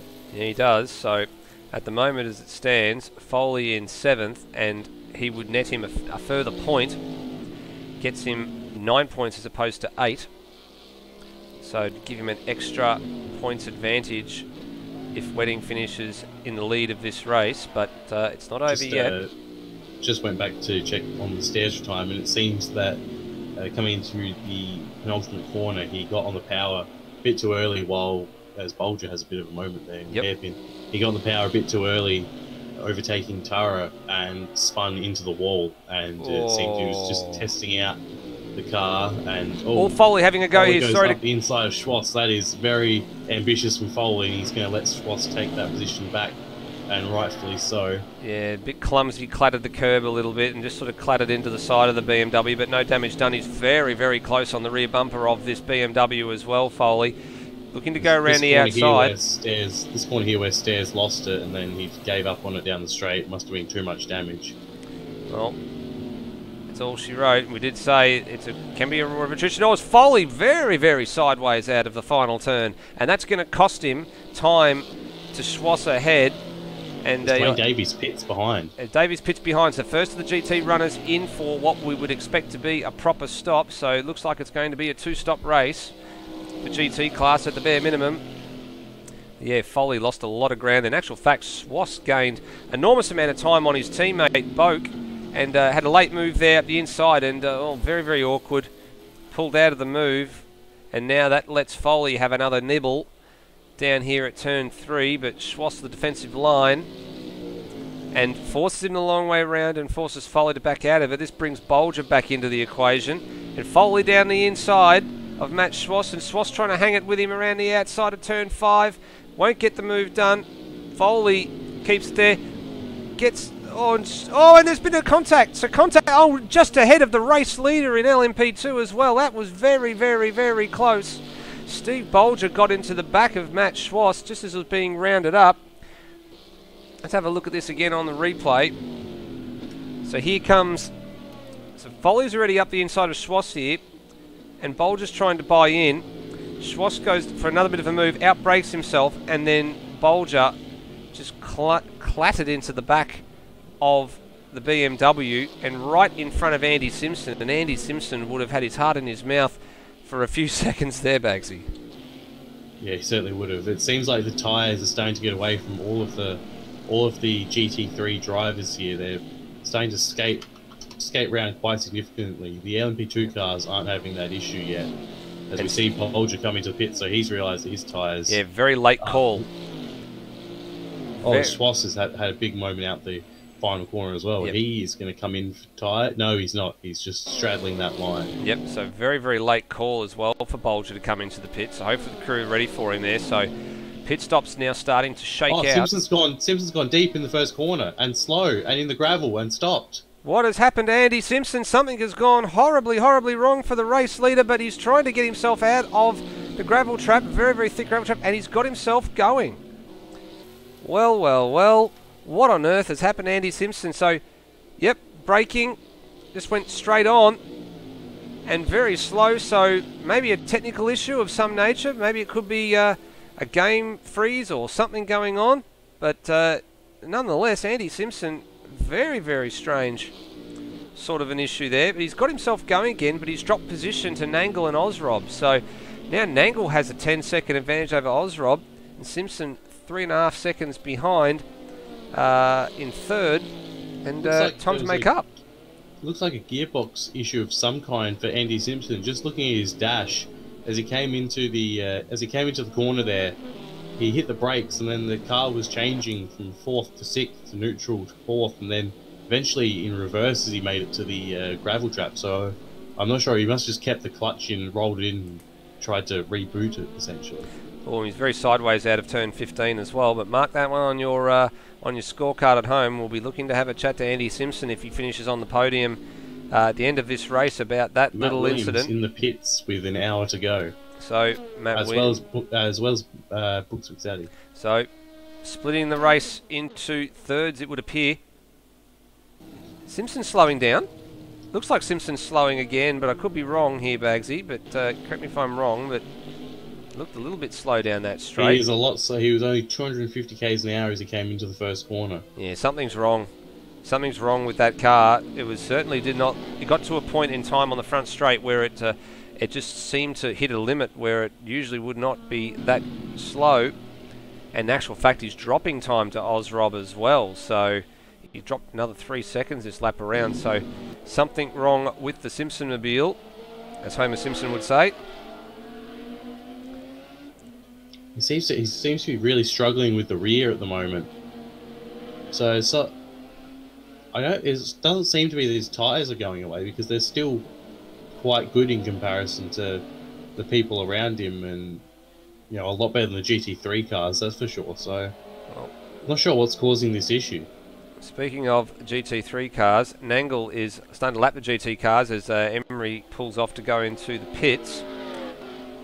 And Nangle thought about following to try and get a cheeky toe, but Emery currently up in P8 overall, third in class, and actually was ahead there of Dwayne Davies, but Davies we know has already made a stop as a couple of cars behind. And what's going on there in the GT cars? So not only have we got Jamie Snow in, we've got Emery and Boak and Foley are also coming in, so the PBF cars coming in together.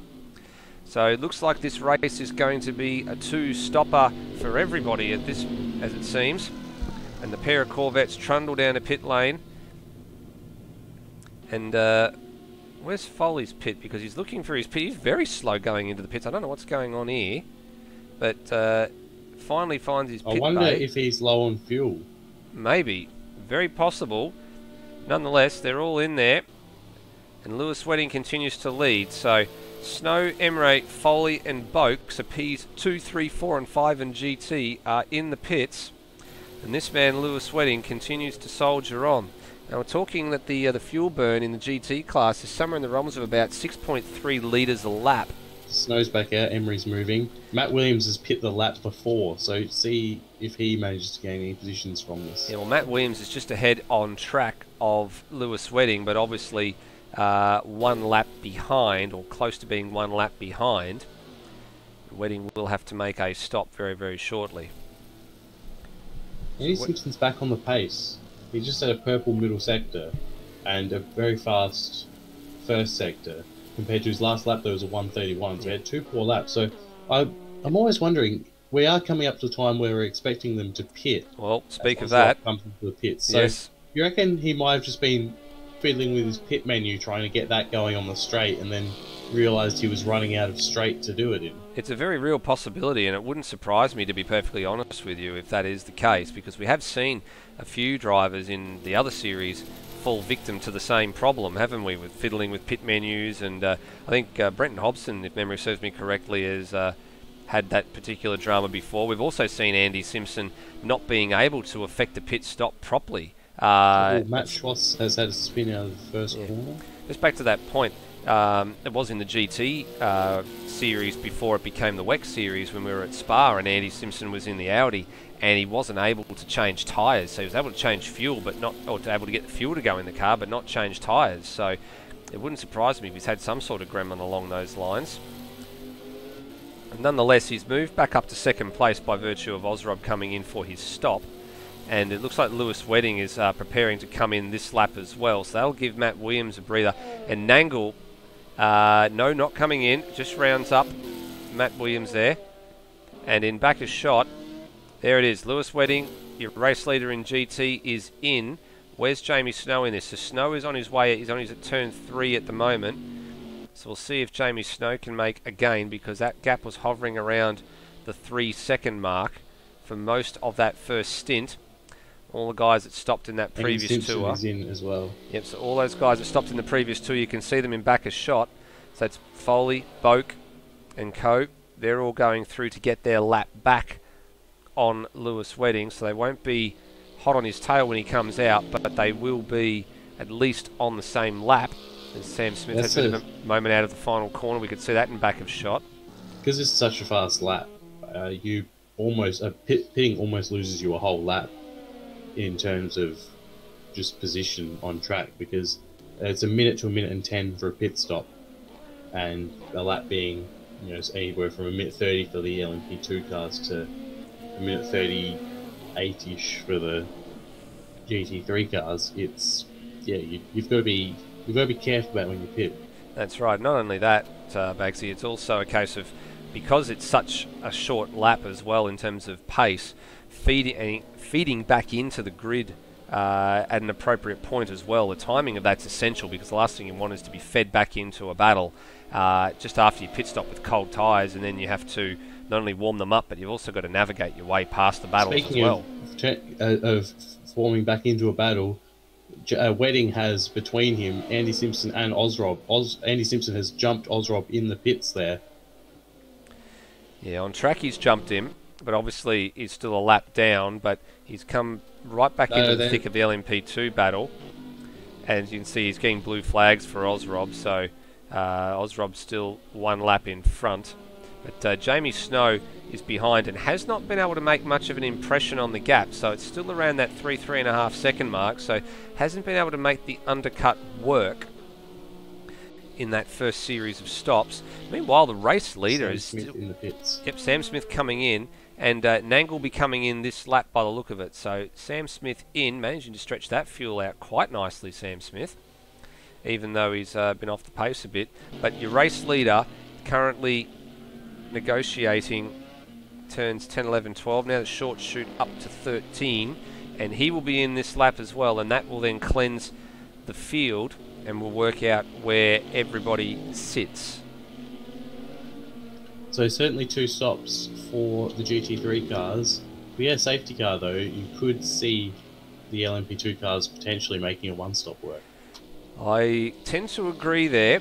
I would also tend to say that if a safety car was to come out, that just about everybody from the GT field would probably be in and massively fuel saving as the race leader for LMP2 comes into the pits. Puts Andy Simpson back into second place. Osrob is third. Sam Smith will feed out fourth when he gets out of the pit lane.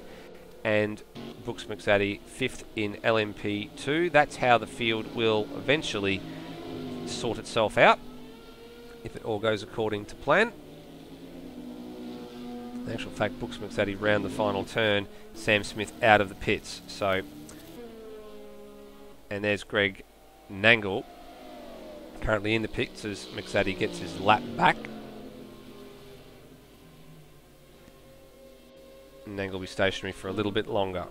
Let's go down and have a look at the GT field, because Lewis Wedding is actually now stretching his advantage now out to 4.3 seconds in the Bentley Continental for Loose Sim Sport GT3. Jamie Snow there in the Cadillac behind, with that growling sound, on approach here to turn number 13. Greg Turra finds himself in third. Actually has jumped Emery in the round of pit stops, so good work for Tuz. Oh, sorry, Sam Smith. It looks like it's blown his engine. This is heartbreak. This is disaster. You are absolutely spot on, Bagsy. He has pulled off the track. The engine has expired. That looks like it's around the turn 5 area somewhere. Yep, it is. Our replay is actually catching that a bit earlier than expected on the replay, but yeah, that's at the turn 4 and 5 section of the track. And your points leader is going to finish this race with no points, and as it stands, his nearest rival is going to pick up 10 and inherit the points lead in LMP2. Yep, it is a retirement. 100% one retirement. And so in terms of, we're going to just take stock for a minute. It's 10 points for a win in GT. Sorry, not in GT. It's 10 points for a win in LMP. As it stands at the moment, the Professor stands to make it 2 on the bounce, having won last time out at Silverstone, and to put down a win here potentially for Fuji with 50 minutes to go, unless Andy Simpson can get up and do anything about that. But if he finishes where he is, the Professor will inherit 10 points, and that will give him a 2-point lead over Sam Smith in the championship. It'll be 36 to 34 by virtue of Sam's DNF. Even if Andy Simpson was to win the race, or come from behind and win the race, which we did see he was comfortably out in front for a little while, and still plenty of time to pan out, and Nangle to finish second, that would give Nangle 34 points. It would pull him level with Sam Smith, but it would go back to Sam on a count back by virtue of 3 wins to 2. But and also in terms of the ARW inter-team rivalry or inter-driver rivalry, the only man left standing at the moment is Brooks McZaddy, and he'll have a huge grin on his face right now, Bagsy. Oh yeah, he's outlasted his 2 stablemates so far, and he's driving right well. He's driving within himself. He's a fair way off of Ozrob. He's to the tune of almost a minute. But if he can keep on the track and one of the other people in front of him has an issue, he's looking at the potential podium at the moment. Yeah, if anybody falls off ahead on the road off at the moment, you could be good, if I mince my words there a little bit. And not only that, I might expect to see him at the next race coming up as well, which is another favourite track that he likes, which is the Shanghai International Circuit, most commonly used for Formula 1, but also home to a WEC race in the real world, 6 hours of Shanghai. So it would not surprise me if this car gets another run in 2 weeks' time. What is surprising me is how fast this gap is coming down. Almost 2 seconds Nangle lost to Simpson that lap. And we know they're going to have to come into the pits one more time, barring a safety car. So the amount of pace Simpson has is certainly going to be giving Greg Nangle pause for thought, that's for sure, because it's not looking too good for his race and championship leading prospects at the moment. No, it's certainly not. His last lap around 2, Greg Nangle, was a 1 minute 30.2. Whereas when Simpson came across the line, as our timing screens just update for us, Simpson ended up doing a 1 minute 28.4, so it's 2.2 seconds quicker on that lap, and that is also despite the fact they're both negotiating traffic as well. So Simpson's right up behind Brennan Rossi, goes to the outside, and that's dangerous. You've got 2 wheels on the wrong side of the curb there, but manages to pull it up. So despite those little issues that Simpson had back on lap 20, lap 21, which we'll be talking to him about hopefully at the end of this race, he's managed to get the gap back down to just under 12 seconds now, or as a bee's dick under 12 seconds, as Stairs would say. But looking very, very sideways in some of the corners, Andy Simpson. He is wringing the neck of this car. Let's see what the gap is as he comes onto the front straightaway for this time around. So Nangle's previous lap was a 29.2, so he's picked his pace up a little bit. Simpson comes to the line and does a 29.0, so chops another 3/10 out of that advantage as we approach the halfway mark. Yeah, it's certainly... I mean, the ball's in Simpson's court at the moment in terms of he has to make the effort to catch up to and then pass Nangle. So Nangle can afford to relax a little bit, but not too much. He needs to try and keep this gap down. But it seems like Simpson has him, especially in the in and out laps. He was much slower than Simpson. Nangle will have less of a feel though at his final pit stop because he spent so much more time out than Simpson did. But don't expect that to be too much of a difference. No, that's right. While we were just talking there as well, we also noticed we'd lost Greg Turray out of third place in GT, so that promotes Emery back up to 7th overall on the road and 3rd in GT. So they're dropping like flies at the minute. We're down to 14 runners of the 22 that started, so very much a race of attrition. So despite being a fun track that the drivers were saying in terms of things to drive, they were very, very happy driving it. Some silly mistakes, some blown engines, and a couple of accidents have caused quite a few DNFs. So I'm sure a few drivers will be licking their wounds and probably talking to the stewards at the end of this just to try and curtail the number of DNFs. Oh, sorry, so Ozrock has had a you're right. moment. In the back of shot, we did see it back of shot. He was spinning out of the final turn, so we'll pick up a replay for you here. So he was behind Foley on the road, so was coming up to lap Foley through turn 16. What's happened here? Oh, just got too happy on the loud pedal and straight into the inside fence after getting off of turn 16, and front end of that car looking quite second rate. We wait to see how that handles, but that's dropped him quite substantially off the back of Andy Simpson as well. Following on board, it seems like his car's okay. No, nothing too untoward. Maybe missing a couple of apexes, but that's about it. Yeah, in actual fact, I think Andy Simpson may have had a moment as well, because the gap was up to 12 seconds after that incident. It's now back down to 6, and Nangle's advantage has somehow gotten back out to 18.7 seconds where it was approaching 11. So I think Simpson may have made a mistake on this particular lap as well, Bagsy. Yeah, that's a significant deficit increase right there. Because the professor's about to come to the line, and he's done a 29.1, so he's consistently looking around the 29s and 30s at the moment. Yeah, Simpson's had a massive, massive moment somewhere. We'll get the lap time as he comes to the line this time around. Well, turn 1, he's got onto the curbs by the looks of it. Yeah, no, he's just lost it in turn 1. Yeah, so he had to do a 37 that time around, so at 9 seconds off his ultimate pace, so that's where it's gone. So Nangle's got some breathing space now, much better breathing space, and I've got a funny feeling he knows that he's a canny racer, the professor as they call him, the man who is the reigning, or was the winner of the GT, so the F3 title when it was still around. That's why he carries the number 1 on the car. But he's a wily old fox. He knows exactly how to get the job done, and he was one of the last men to pit in LMP2 class, so he managed to get his fuel stretched right out nicely despite making good lap pace, and he'll be trying to stretch it out again as well. So even if Andy Simpson is a little bit quicker than him and gets close, we know that Simpson's got to stop a little bit earlier, and Nangle will be looking for that shorter fill to get to the flag, especially if a safety car comes out. He'll definitely have, I think, the upper hand there in terms of not having to conserve his fuel so much, and that's probably what he's doing right about now.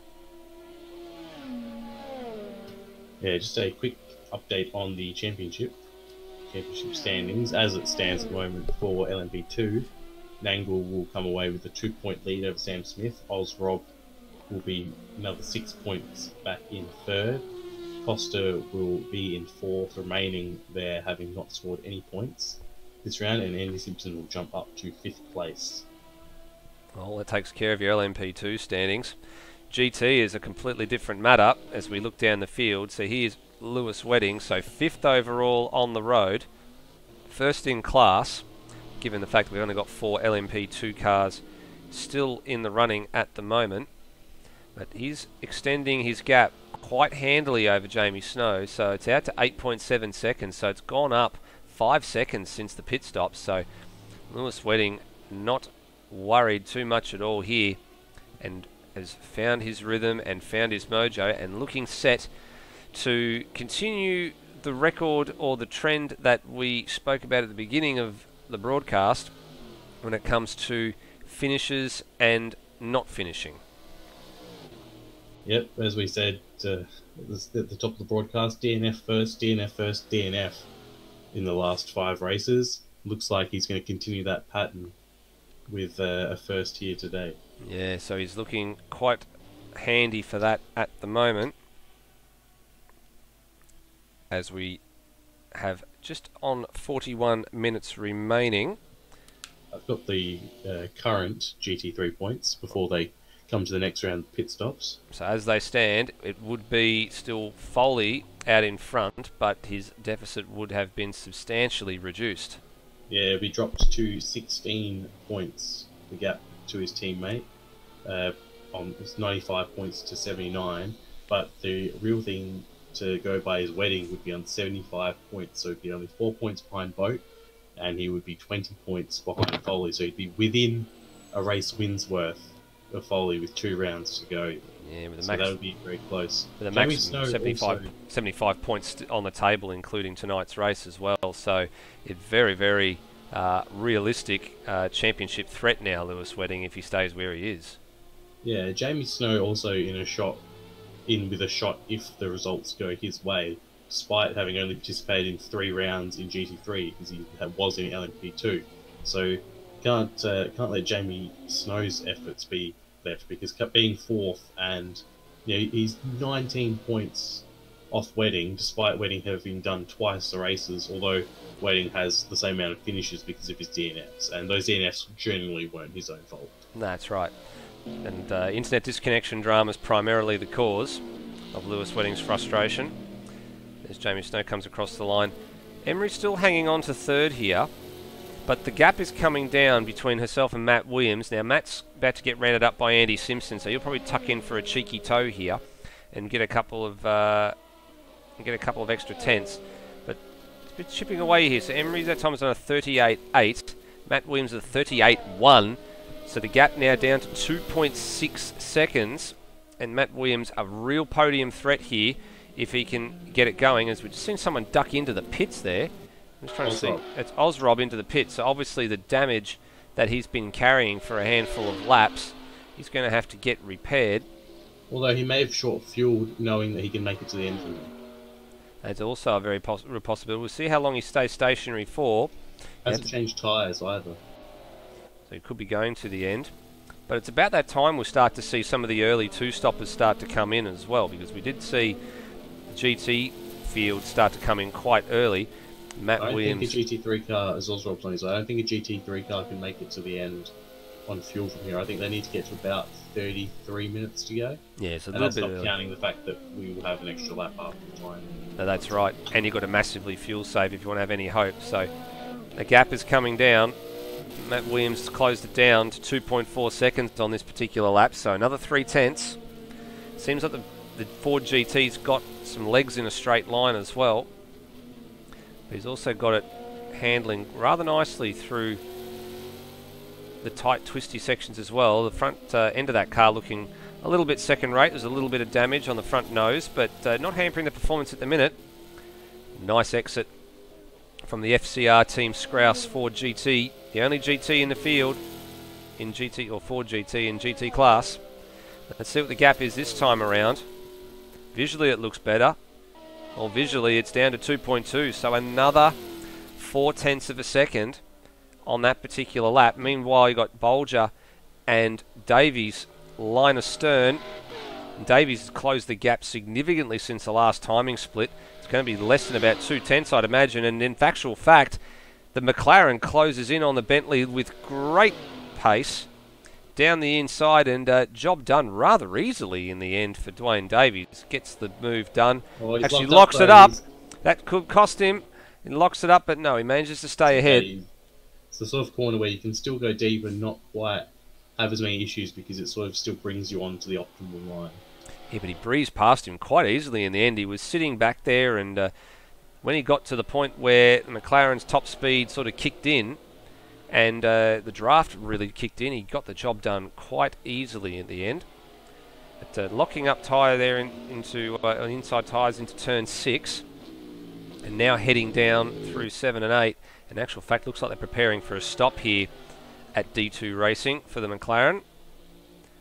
And as you said, Bagsy, probably a touch early to go for a 2-stopper. I might need a splash and dash toward the end, but we'll see how this goes, and if in fact they are coming out for a stop. A couple of cars look like they're in the pits potentially at the moment. We're going to be stopping rather soon. D2 around the final corner. And yeah, pulling over to the side of the track, so they're coming in and they're ready in the lane for him. So Dwayne Davies, or DD as they call him, in for his second stop. He was one of the early stoppers in the first round of stops. That puts Steve Bolger back up to 9th. But obviously yet to undertake stop. I think this is going to cost him in his battle with the 2 PBF race engineering cars. Yeah, potentially having to stop more than twice, I think, as well, is going to cost him. Meanwhile, back to the battle for final podium position in GT. Matt Williams has just dropped away a bit now, so Emery's found a bit of pace through that the last lap or two, has stretched the lead back out to, or the gap back out to 3 seconds. But this is where Matt seems to get this car going and chops it down to 2.5 seconds, so 5/10 just in one sector. So maybe making a little bit of a mistake somewhere and trying best to make up for it, but you'll want to get nice and close because the pit stops for the GT cars are starting to happen, and it's all about the timing now. And if he can effect an undercut, or if he can get a passing move done before they come in for a stop, then that will be advantage Scruff.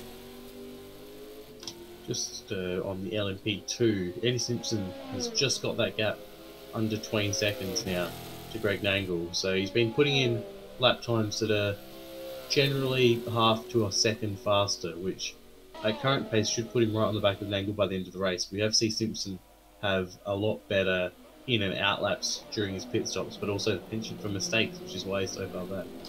Yes, absolutely. So that gap is now stabilised because it was getting out of hand. Now got it stabilised at 20 seconds, with 34 minutes to go. Simpson's still realistically in with a shot, but he's really going to have to put the hammer down and find a real way on strategy to make this work for him. As Williams continues to chip away, he's got it down to, what is it? He's got it down to 2.4 seconds now, but he's also got Dwayne Davies in the way, who's a lap down to the race leader in GT as well. So he'll have to get out of the way for Scruff, which won't be pleasing him very much, those two good friends.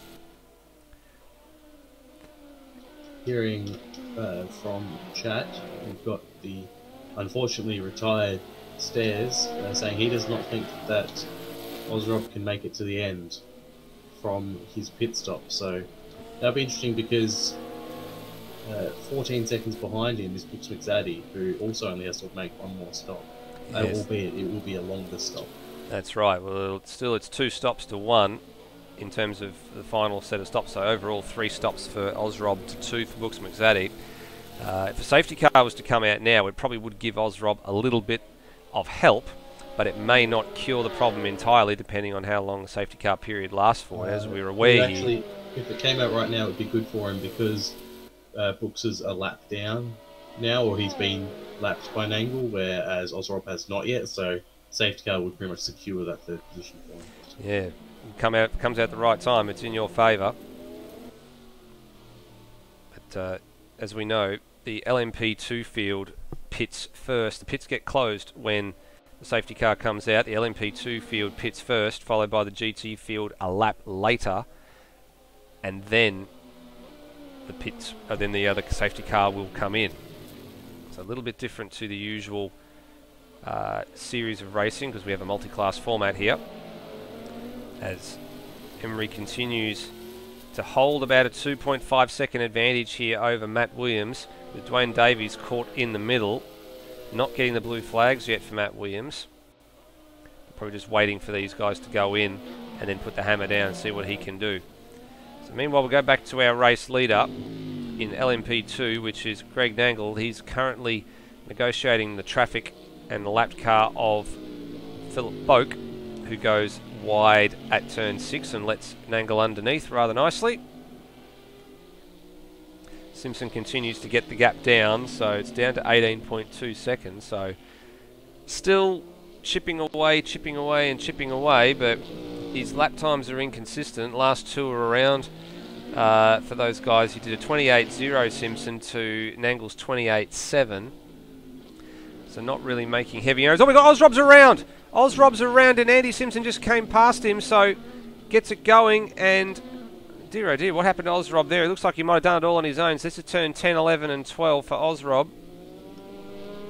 Gets on the curb on the chute between turn 12 and 13, and just too much speed and probably a little bit too much on the brake, a bit too late through turn 13. Looks like Dwayne Davies unlapped himself there. And in actual fact, sorry to cut you off there, Bagsy, but that spin for Ozrob has cost him third place, because Brooks McZaddy has gone through and puts him onto the podium, albeit at the moment by 9/10 of a second from Ozrob. And that's critical, because that means that when it comes to pit stops, these two are on the same lap now, and it's advantage Brooks McZaddy having only to stop one more time, whereas Ozrob, we definitely suspect, has got to go one more time. And Ozrob also probably carrying a little bit of damage from his contact with the wall probably about a half an hour ago. Yeah, but also Ozrob is going to have to put in a lot less fuel, and is probably going to be, about out probably 10 to 20 seconds before Madbird, just because of the fact that he's going to have to put in less fuel. Absolutely right there. Well, it's now is the time for Brooks McZaddy to put the hammer down and try and eke out a margin, and he's been doing, his lap times have been alright. He's been doing 33s, so not the same sort of pace that the leading guys have been doing. Ozrob's lap time the last time around was a 45.2, obviously with the incident there. Last time around, a minute 39 to a 127.9 for Simpson, so 3 seconds that lap. Yeah, so Nangle, I think, had a mistake somewhere on his last lap. Or he had some traffic. But back to Brooks McZaddy. The gap is 7/10 of a second. Ozrob's going to get him down the straight here if he gets close enough. In actual fact, Andy Simpson's coming up to these guys to put them a lap down as well. They've already a lap down to Nangle. They'll go a lap down to Simpson very shortly if they're not careful. The gap is still 7/10. In actual fact, Brooks McZaddy's going to hang on to this into turn 1. So unable to use the slipstream is Ozrob, although he's very, very deep on the brakes there. He closed very, very late on Brooks McZaddy, and that's probably where the difference is at the moment. Brooks is just managing the fuel and managing his lap time quite well at the moment to try and see if he can short stop here. In actual fact, they're coming out and preparing in the lane here for the ASM Sim Racing car, as Ozrob's all over the back of Brooks McZaddy here. Excellent defensive driving here from Brooks. He's just parking that car right in the apex and not really giving an inch here, but Simpson is now getting himself involved going to lap him. You want to be careful here, because these guys are the same pace. It's not like passing a GT3 car, and he's got Ozrob done. Yep. And these two Brooks has gone deep.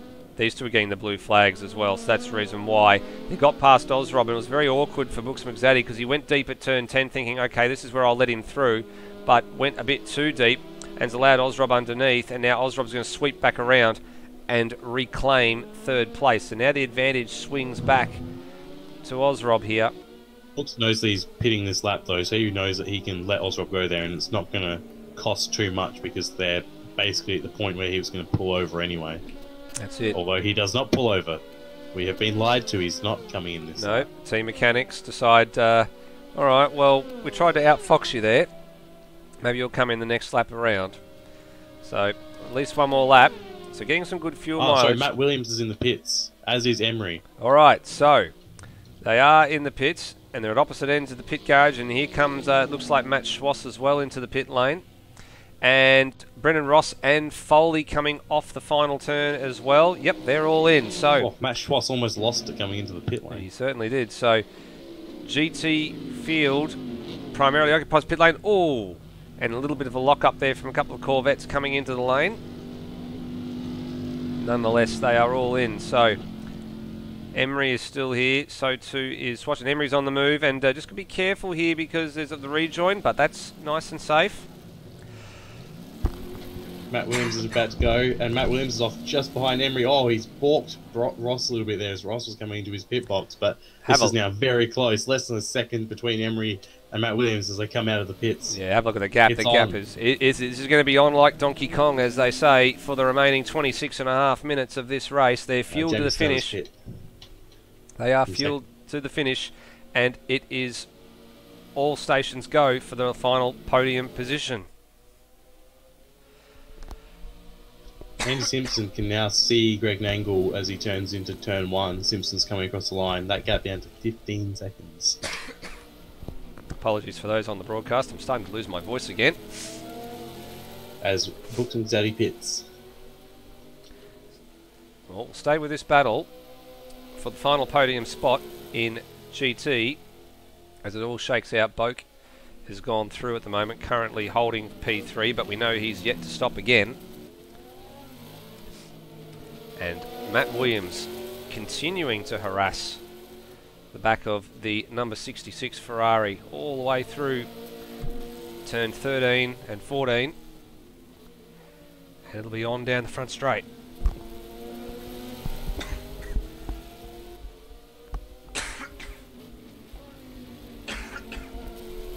Yeah, Matt Williams not giving Emery any quarter at the moment. It's half a second gap as they come to the straight, but Matt Williams has got that GT Ford tucked into the slipstream as Emery drags down the straight in the Brian Walsh Ferrari.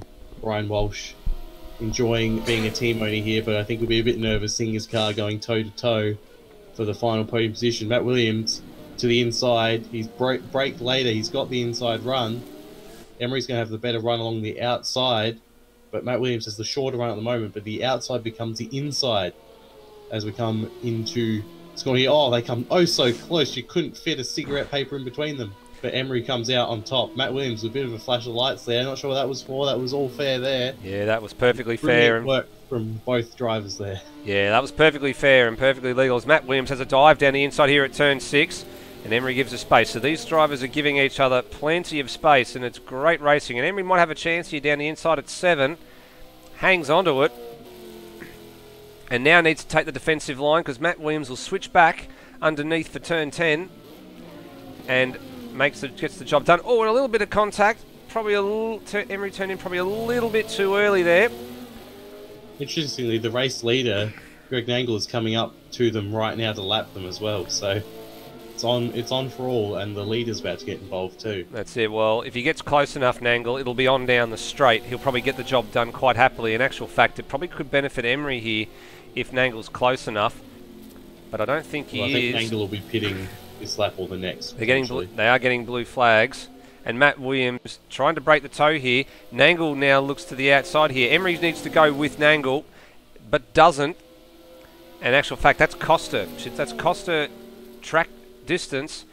Costa 3/10. Closing in now, though. It's got a massive toe. Here it comes. The Ferrari is on the move, but not close enough to make a move into turn number 1. And the Ford GT hangs on. Slipstream was massive there. You had an extra 10 k's an hour as they came into the braking zone, but wasn't able to do anything with it, unfortunately. That's what we're seeing, isn't it, basically? We're seeing that the draft isn't taking effect until quite late in the piece. Like, we've already seen a few moves done, and you know, they're halfway down the straight before the slipstream really shows its power and kicks in. Yeah, it seems to be, but once it does kick in, it is quite powerful. But yeah, it's a difficult braking zone and difficult corner to overtake in, just due to the way it's profiled. Definitely a very hard braking zone into turn 1, but nonetheless, the slipstream and the extra car speed it gives you makes it very, very challenging. Well, A couple of laps ago, Andy Simpson had an issue and he dropped another 4 seconds on Angle. So the gap that was 15 has jumped back out to 19. So a couple of small mistakes for Andy Simpson could be costing him this race win. Well, both of them yet to stop for the second time. Nangle holds an 18.7 second advantage. They were sort of mirrored on their last lap times, 28.661 to 28.638. That time was a 28.4 for Nangle. And Simpson's probably tracking at the moment to be a little bit slower, but not by much. There's Osrob there in the background, a lap down, but doing his best to stay ahead of Brooks McSaddy here, as Simpson sets a 29.8. So in actual fact, he lost more time in that final sector that time around.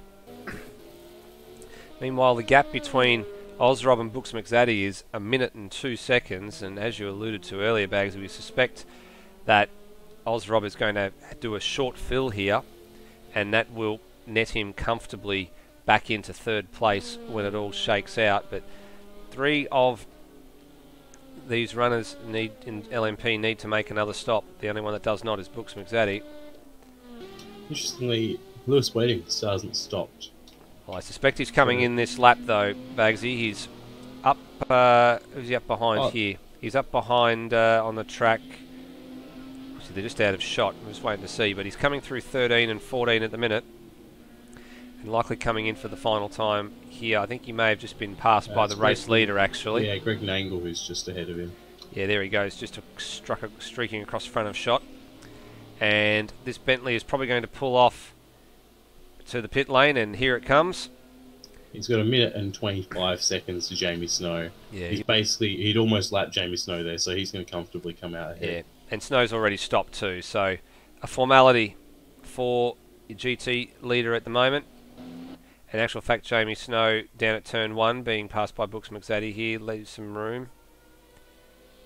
And Matt Williams and Emery still close, but they're 22 seconds behind Jamie Snow at the moment. In actual fact, it's Andy Simpson getting past them down the straight. Emery not able to use the draft to that effect as they negotiate turn 1 for the 43rd, the 42nd time for GT. And under 20 minutes remaining, so all settling down at the moment, although the only real battle that's on track that we are interested in is this GT battle between Williams and Emery. Although Matt Williams just starting to stretch away inch by inch, car length by car length at the moment. And they've got blue flags at the moment with Osrob lapping Emery there back of shot. And Matt Williams will have to get out of the way too at some point as well. He's gone a little bit deep there. The gap's out to a second now in this battle. Wedding has come back out of the pits and he is leaving turn 1 as Jamie Snow comes out of the final corner. So essentially the whole straight between the two of them there. So he has 1.6 kilometres or 1.7 kilometres difference between himself and his nearest rival. So it was Matt Williams having to go a bit wider than he would have liked to out of the final turn because of Osrob getting underneath him. So can Emery get in the wheel tracks here? No, she's probably a bit too far back to make the draft work for her. But nonetheless, she's drove the wheels off that Ferrari in her debut race here in WEC and doing quite a good job. And team owner and regular driver Brian Walsh will be grinning from ear to ear, I think. Oh, has a bit of a look there too, Emery. She closed in late. So yeah, the slipstream, as you said, really comes into its own in the last section there. Yeah, so don't write her off for spoiling the podium party for Matt Williams, because Williams is a little bit wide in some of these corners. In actual fact, she's closed right up here now. Could have a nibble into turn 6 because Matt has just been ringing it a little bit too hard and getting offline at a couple of corners. We saw it there just out of turn 3. He took a bit too much speed. We'll come back to that battle. Meanwhile, let's run you through the field in its entirety. So, Greg Nangle leads, having completed 47 laps. Simpson's taking his last pit stop, yep, sorry. And about 48. So, Greg Nangle completes lap 48. Andy Simpson has taken his final stop. He's dropped back to 58 seconds adrift of Greg Nangle, but Nangle yet to stop again, and will stop probably very, very soon. Ozrob also needs to stop one more time, and in actual fact has increased his margin over Brooks McZaddy if it wasn't enough already for third place. And Brooks McZaddy, the only runner in LMP2 to survive all the incident out of the ARW stable cars.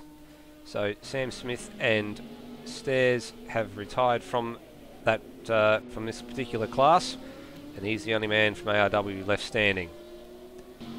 Over in GT, it's Lewis Wedding leading comfortably by nearly 29 seconds from Jamie Snow. And there's Jamie on your screen. Then back to this battle between Matt Williams, currently holding down third, and Emery challenging for the remaining spot on the podium in the Brian Walsh Ferrari. Fifth overall, Steve Bolger.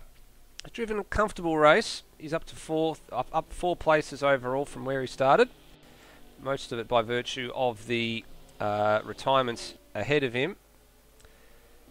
And Dwayne Davies up into 6th overall in class in the McLaren. Phil Boak, the lead PBF runner, in 7th, with Foley in 8th. So Foley being 8th on the track in class, set to net 8 points for his title challenge. Brennan Ross 9th, Matt Schwass in 10th, and that is the last of the GT runners. So 10 remaining in GT, 4 remaining in LMP2. We're just on Emery. Speaking of GT3, Emery right behind Matt Williams now. And here they come.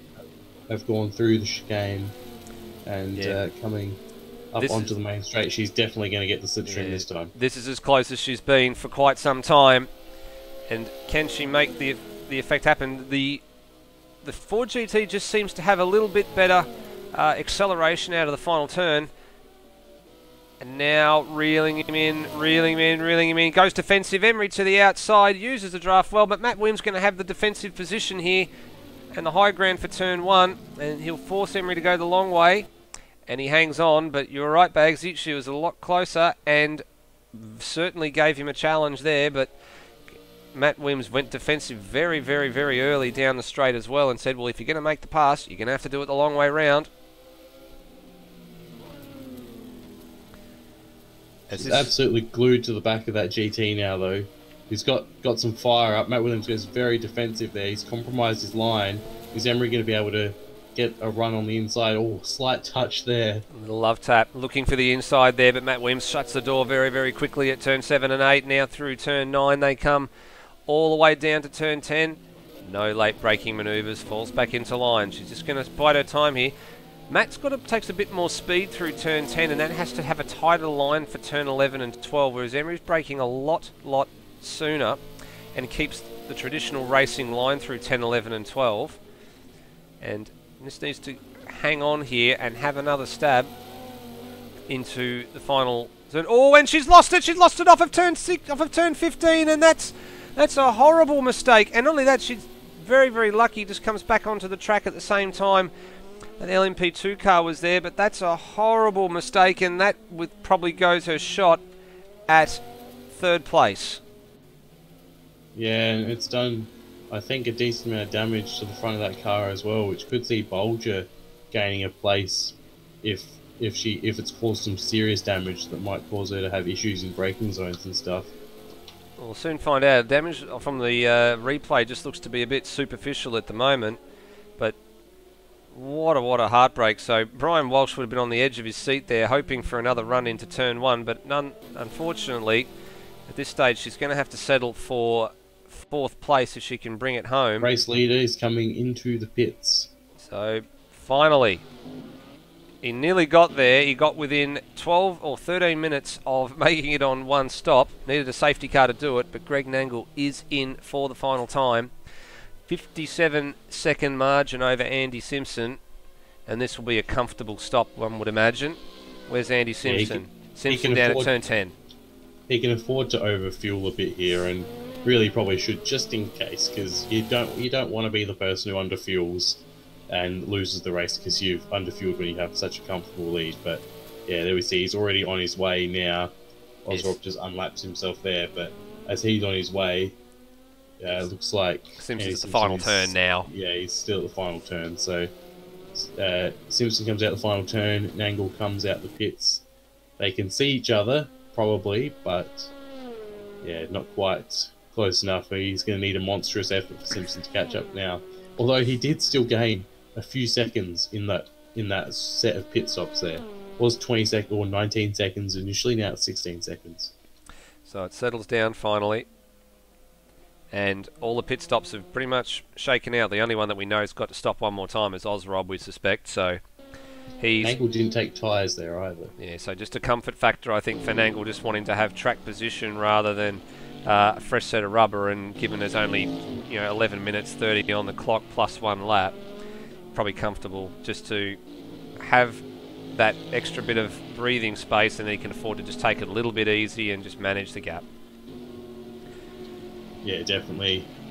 You'll want to take it nice and easy. Although he probably could have afforded to change tyres as well, just to make sure he had no issues in terms of grip. But if he's comfortable on those tyres, he's comfortable on them. We have seen them start to get very slippery at the end of stints, though. So he's going to have to be careful, because essentially, this is the longest stint he will have done on a set of tyres this race, because he only changed his first stop. Well, Ozrob across the line here for third, but we suspect that he's going to have to stop one more time for a splash and dash, but he shows no signs of it at the moment. But he's got a comfortable hold over Brooks McZaddy at the moment. He'd probably be very happy to finish at the moment. Still going strong. They're in fourth place. Let's have a bit more of a look through the field and see what we can see, if anything's going on here. Got Lewis Wedding, so he's getting blue flags for Brooks McZaddy. So McZaddy ran the outside of turn 9. Gets the job done into 10 quite easily. Lewis Wedding actually starting to come up to the back of Phil Boak here. So he's put his championship rival Foley a lap down, about to put Boak a lap down, and then Dwayne Davies is the next man up the road. Not sure if you'll get to him in the next 10 minutes.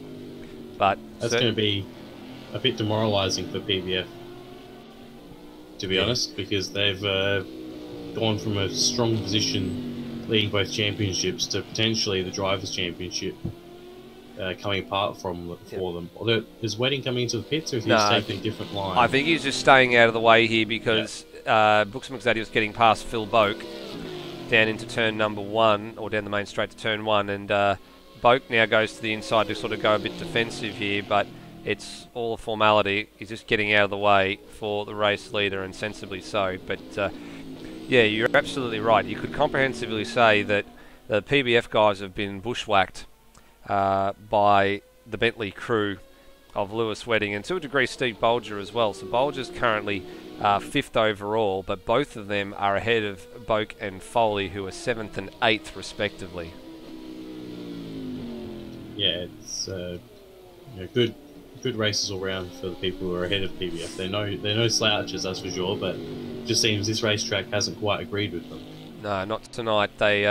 We did notice that a couple of them drivers were in the server rather late in the piece and didn't get much practice in, and I think Foley and Boak fall into that category quite well. That being said, though, Foley has done remarkably well to keep his internet stable off the hotspots, so obviously people are not busy leeching anything over the wireless network at the moment. He's only got 8.5 minutes to go, and then at least he'll score some points, and that's the most important thing in this championship. You've got to keep scoring points. When I did the podcast with Matt Williams a couple of weeks ago now, just before Bathurst, we spoke about the fact that Scott Dixon in the IndyCar consistently scored points throughout the year and netted him his 5th championship. And the most impressive part of that was he didn't have a single DNF for the entire season. So you not only have you got to win races, but when you're not winning races, you've got to continue to pick up those points, because it all counts at the end of the day. Yeah, exactly. Steve Bolger is looking to pick up some more points, because he's closing that gap down on Emery quite significantly. Last lap, 1:39.6 for Emery. Bolger with a 1:38.4, so 1.2 seconds on that last lap alone. And the gap is getting visibly smaller. Yeah, and Emery's completely dropped off the back of Matt Williams as well, so I think she's definitely nursing some damage on the front end of that car. That gap is continuing to go up in spades. It just went up by about half a second in that last sector, from 14.5 to 15 seconds. So I think she's pretty much all given up all but given up on third place, barring a disaster for Matt Williams.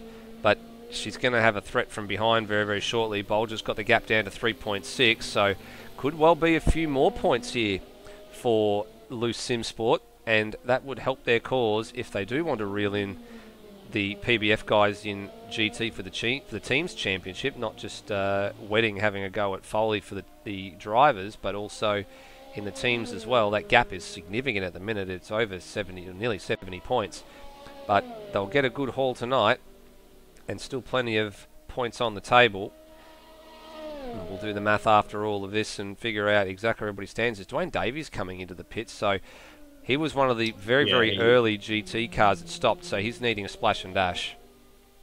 So this is good for both Boak and Foley. I say that Foley's going across the grass at the moment, coming into the final corner, but they're both going to get ahead of Davies here quite easily. So that's some extra points for PBF that they probably were expecting.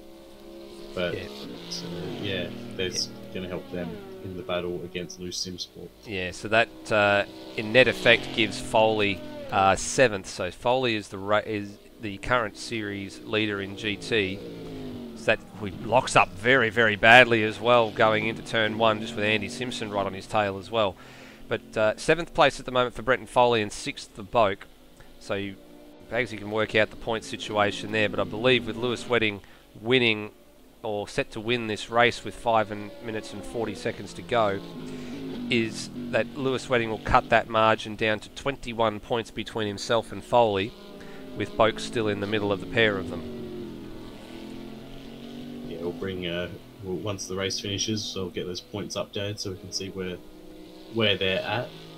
Because even if I could do them now, but still got 5 minutes left. Yep. Who knows who's going to drop out or jump ahead. We still are not sure if position 4 in GT3 is going to go to Emery or if it's going to go to Bolger. Yeah, it's still up for grabs, that one there. But speaking of those that have not finished, we haven't had a retirement for quite a while, which is very, very good to see. We haven't had a retirement since lap 24, which is when this man expired his engine, or this man's car expired his engine rather, Sam Smith. So he was out of action on lap 24. And a lap earlier, it was Greg Turra out of action in the BMW for reasons unknown. Stairs, we know, had an accident and elected not to continue an accident out of the final series of corners. Scott Murrell in a Porsche was sight unseen with a retirement, and shortly before him it was Mike Coulston, lap 7. The same lap that this man went out when he had a very hairy moment going into turn 1, where he decided to try and turn a 3-wide situation into him being on the other side of the track, and got a massive tank slapper on and couldn't quite correct it. And then Johnny Kirkham ended his race on lap 6, and Glenn Miles only lasted the pair of laps at the very beginning of the race. Just looking at Ozrob, he still hasn't come into the pits yet. So he's looking to try and do this race on one stop, by the looks of it. No, he's done 2 stops. He had a very, very short stint between his first and second. Yeah, between his first and second stops, because he had that incident off the last turn where he nosed it into the wall and then came in rather early. So his lap times have been in the 29s, Ozrob. So either he's doing a remarkable job fuel saving, or he's going to splash and dash it right at the very end.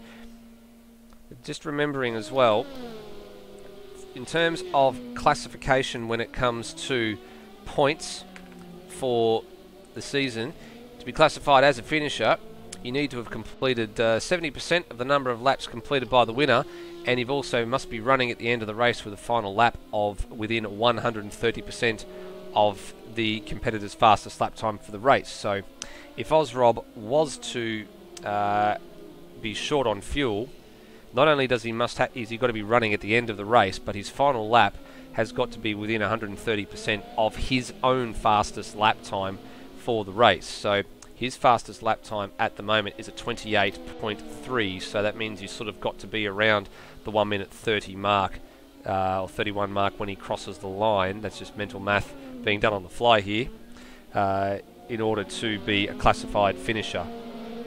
Bolger's down, closing up to 2.5 seconds now to Emery. The gap is slowly shrinking. 2 minutes and change to go. Nangle's about to put Ozrob a lap down. A little bit to go, but as you said, Bagsy, the real battle is back here with Emery hanging on. Steve Bolger trying to close that gap down. She's a little bit tail happy out of the final turn there, Emery. Bolger 2.7 seconds adrift. The gap, she's shrunk the gap to Matt Williams down to 14.3, but it's not coming down in the same manner that it needs to be coming down. As Bolger gets across the line, and it's now out to 3 seconds, so it's ebbing and flowing back and forth between these two, and back a shot there as Lewis Wedding approaching his teammate, but won't have enough to put him a lap down at this rate. As we're winding down here. It's settled down, Bagsy, for the better part. In actual fact, I've just spied another battle that's going on, which is between Dwayne Davies and Brendan Ross. So Davies has been got going out for a couple of laps now. Yeah, I think it's going to be settled in favour of DD with a little bit to go here. But it's all sort of settled down since the pit stops shook out. In actual fact, Matt Williams has got the logo up here for requiring a pit stop. Now, I'm not sure if that's accidental or if he needs a splash and dash, but this would be horrific if he needs to come in right now. But we're keeping an eye on this now. And this is really of concern. Oh, he's had a bit of a wiggle there, but no, that's just to get out of the way of the race leader. Coming through, Greg Nangle will come across the line. He'll complete this lap, and then he'll have 2 more to do because there's still 40 seconds on the clock. So what's happening with Matt Williams? Is he going in or is he staying out? No, he's staying out. Ozrob looks like he might be coming in. Yes, he is. He is. So Ozrob can't quite make it. Couldn't quite make it, splash and dash. And on top of that, pit crew are not ready. Pit crew were not ready. He did not signal for a stop, so they're racing to get out of the pits here. He's one of the first bays. And tyres look like they're being done as well. So, mate, not necessary for fuel only stop, but we'll wait to see how that shakes out. Meanwhile, so about to expire, and Nangle is coming through turn 3 now. So there's about a lap and a half to go. He's coming down through 5 and now down to 6. So he's just ahead behind Brooks McZaddy on the road. So the time has expired. So this is the 60th lap, and we will get 61 in for the race leader. As you may remember, it is time plus 1 lap, and he's driven a masterclass since Andy Simpson's demise. Greg Nangle.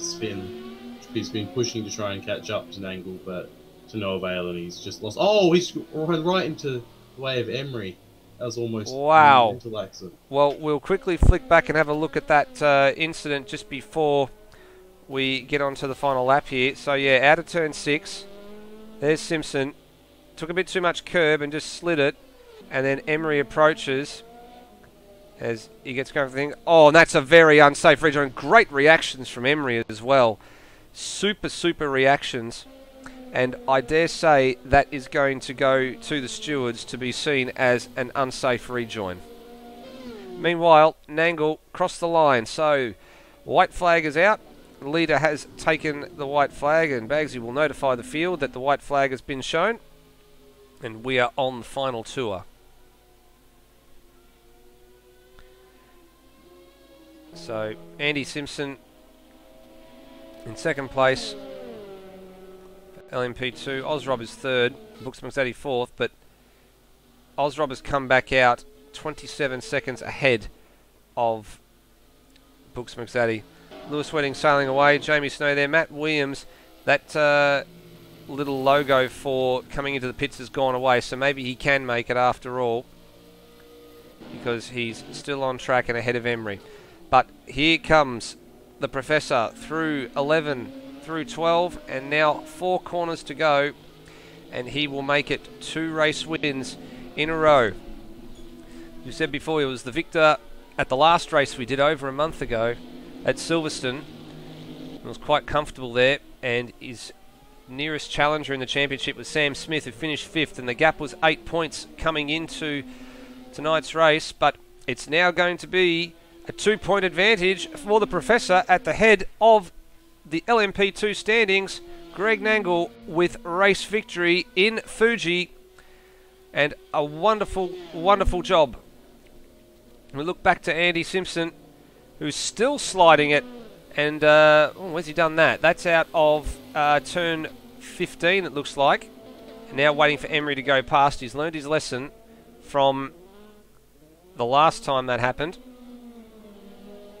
But it's okay because Ozrob's a lap down on him. So. That's exactly right. And in actual fact, Brooks McZaddy, I believe, has crossed the line as well, having been lapped by Nangle. So Brooks set to finish 4th. Andy Simpson coming into the pits. What's going on here? He's come in slightly early there, but he will still cross the start. He'll still cross the start-finish line, and he will finish this race. And Ozrob will take 3rd.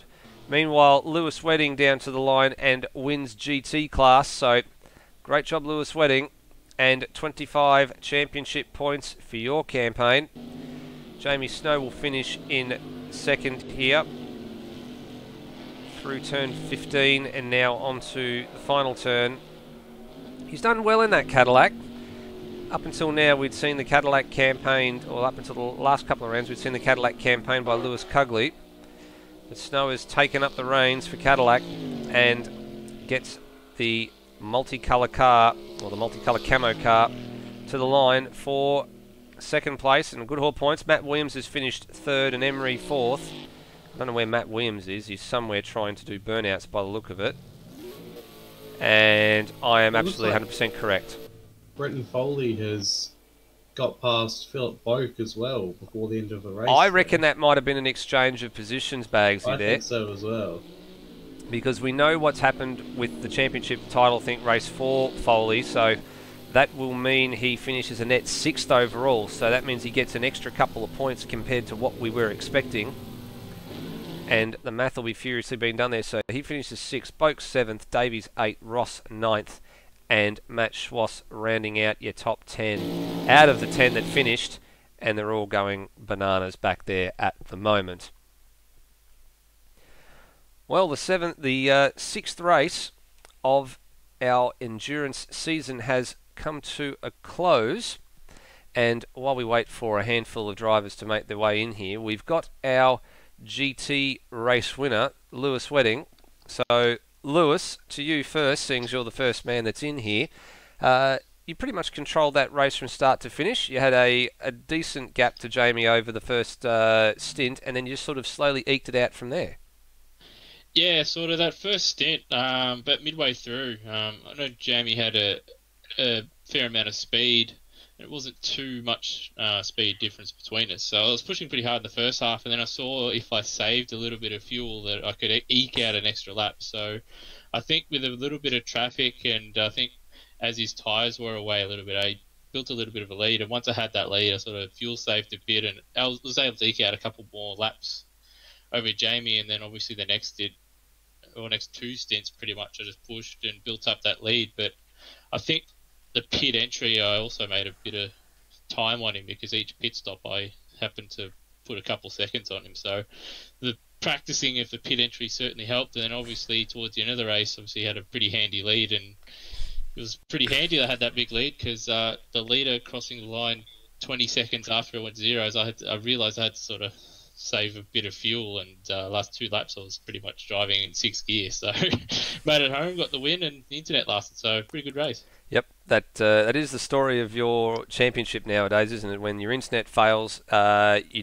drop out, but then when your internet stays connected, you actually win races, and you got a victory today. So 25 points for your campaign. Your nearest championship, the man who heads the championship in GT finished 6th. So the math will be being done very, very shortly. We turn our attention now to Jamie Snow. So Jamie, you did your best to stick with Lewis for the first stint, but you fell away. Was it just a lack of pace, or what sort of troubles did you have in that second stint that made that gap open up?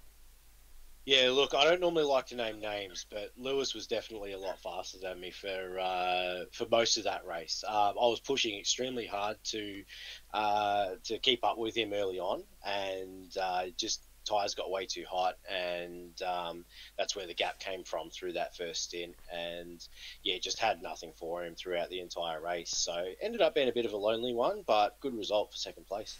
Yeah, we've done well since bringing the not the Corvette. I keep saying Corvette because you ended up racing spokes Corvette in Spa, but at Silverstone you debuted the Cadillac, and you've done quite well since you've brought that online. Yeah, I'm definitely liking the car. I mean, I like GT3. I feel like no matter which GT3 car I'm in, I've usually got reasonable pace. May not always be in with a shot for the win, but especially now that we're not on a fixed setup series anymore, I can sort of set the car up to drive the way I want it to drive, and get a little bit of pace out of it. So, but it's definitely my favourite series to run. The cars are great fun to drive. So. Fantastic. Well, a good result for yourself. And now for the third... Oh, where's the third place man gone? No, here he's back. The third place man is back. Scruff, you had a good little battle there going when you came out for out of the second pit stops with Emery. You pitted together, and we suspected it was going to be on, and it was. Eventually, it was settled in your favour. Yeah, there was a bit of contact that I wasn't exactly fond of early on in the race between us that eventually led to me being however far behind I was. And when I saw how close I was after the first pit stop, I just sort of tried to bring the gap down as much as I could without sort of overdriving the car and taking too many risks. Then after the second stop, when we came in pretty close together, she got a bit unlucky with traffic, which helped out a bit. And fortunately, I was on voice chat with Rossi when we were in the pits. He said go, so I went, and it was a little bit closer than we wanted as I was exiting my box. But yeah, it was a good race in the end. Not quite sure what happened to her. I went quite defensive and then looked in the mirror and she went around. So hopefully I haven't sort of cut her off and made her have to swerve around or anything. But it was a good race and I enjoyed it. No, you certainly gave her the racing room that was there. In actual fact, to fill you in on what happened, she had a moment coming out of turn 15 where had to correct the wheel and got a bit of a slapper and ended up hitting the wall. So it wasn't your fault. You gave the room, and it looks like she might have just driven it in there a little bit too hard. But nonetheless, she gets a good result as well for Brian Walsh. She'll be rubbing his hands together, seeing his car so far up the grid.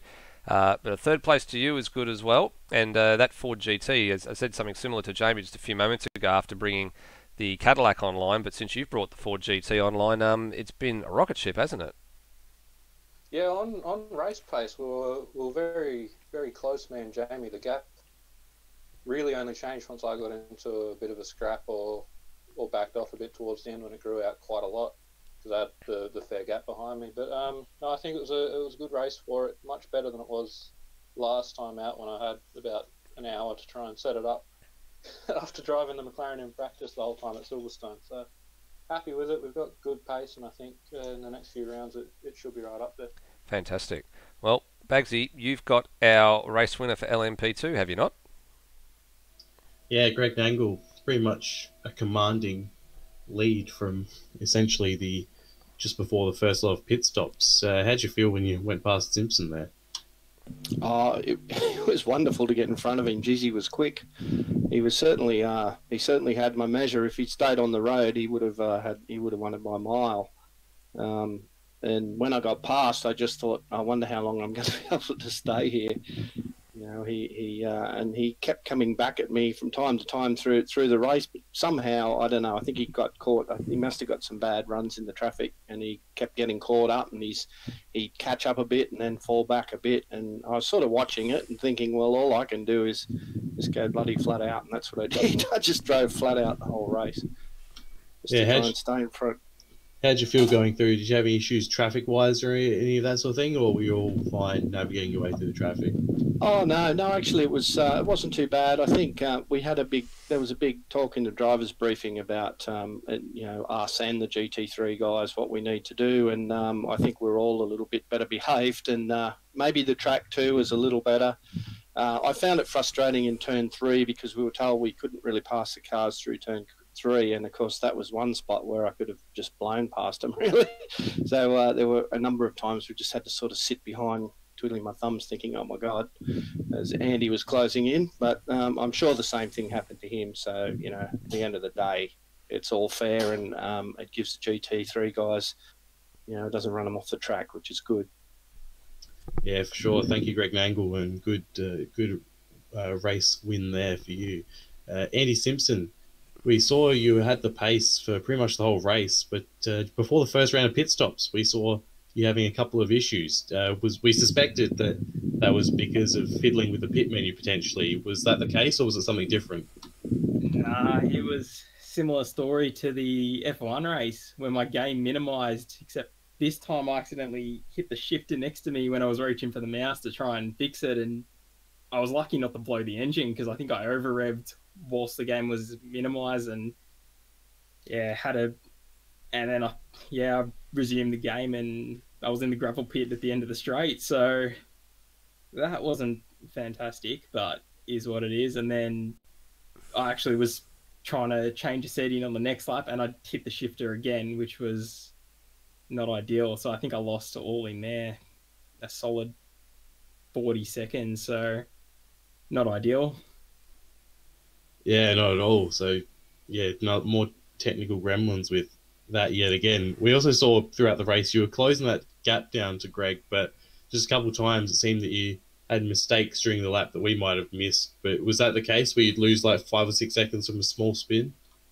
Yeah, so I had a couple of moments myself. I had the same issue as Greg, the turn 3 with the traffic. I seemed to catch every lapped car through there and we were told we can't pass. So it was just a matter of being patient on those laps and just wait until the next corner. I'd lose a second each time roughly, but like you said, it's fair game. We both had to deal with it.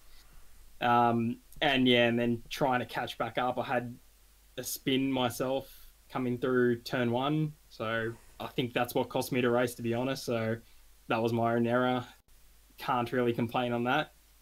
Just got to try and keep it on the track a little better and try and fix this technical gremlin I seem to be having recently.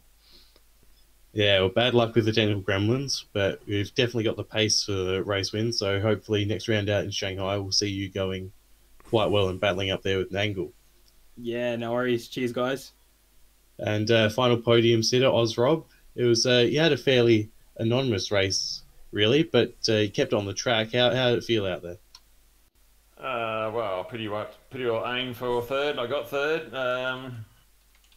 Had a few spins. Had a pretty, you may not be eventful to you, but I had a few events. But that's the way it goes, I guess. But yeah, third was what I was aiming for, so that's what I got. So I'm pretty happy with that. So we saw that you went with a bit of a different pit strategy to everyone else. You had a very short middle stint, and then you also came in right at the end. Was that just a bit of a miscalculation, or were you aiming for the 2-stop? No, because I had a spin and I hit the wall, so I had some damage, and it was getting a bit worse. So I thought, well, I'll come in now, and yeah, I miscalculated by 1 lap at the end. So I thought I'd go from there to the end, but missed out by 1 lap. But anyway, still third.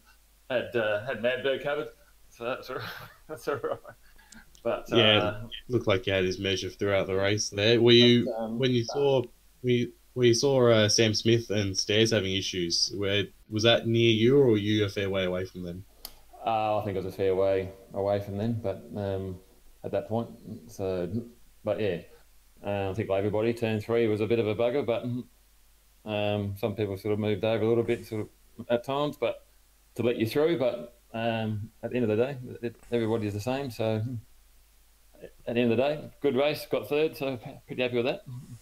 Yeah, good job, Ozrob. Well, that's your 3 sitters in LMP2 and in GT.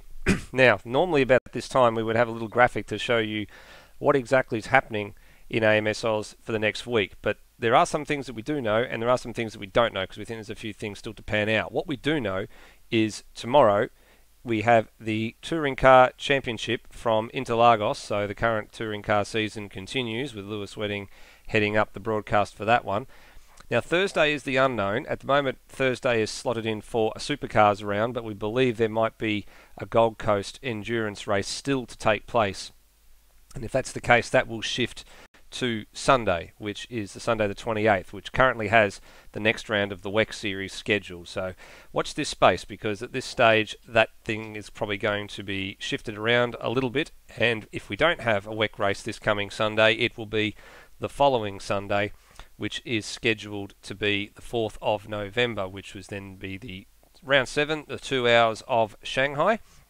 And I'd also like to remind everybody, that watches the broadcast and that participate in the WEC that the final round for the WEC is the 90 Minutes of Melbourne, which is on the 11th of November, the 11th of November being Remembrance Day, and we are running tribute liveries for the Remembrance Day weekend as well. So not only on the broadcast, but all the guys that run in that series, you are more than welcome to organise a special livery for that day. You need to have them to Brock by the 8th of November so they can be packaged and ready for everyone.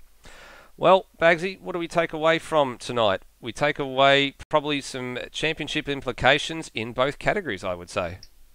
Yeah, we take away Greg Nangle now leading the championship. He is on 36 points to Sam Smith's 34, and now they both have a DNF each and the same amount of races. So essentially the only difference between them is that in the race that was DNF'd by Nangle, Sam Smith got first.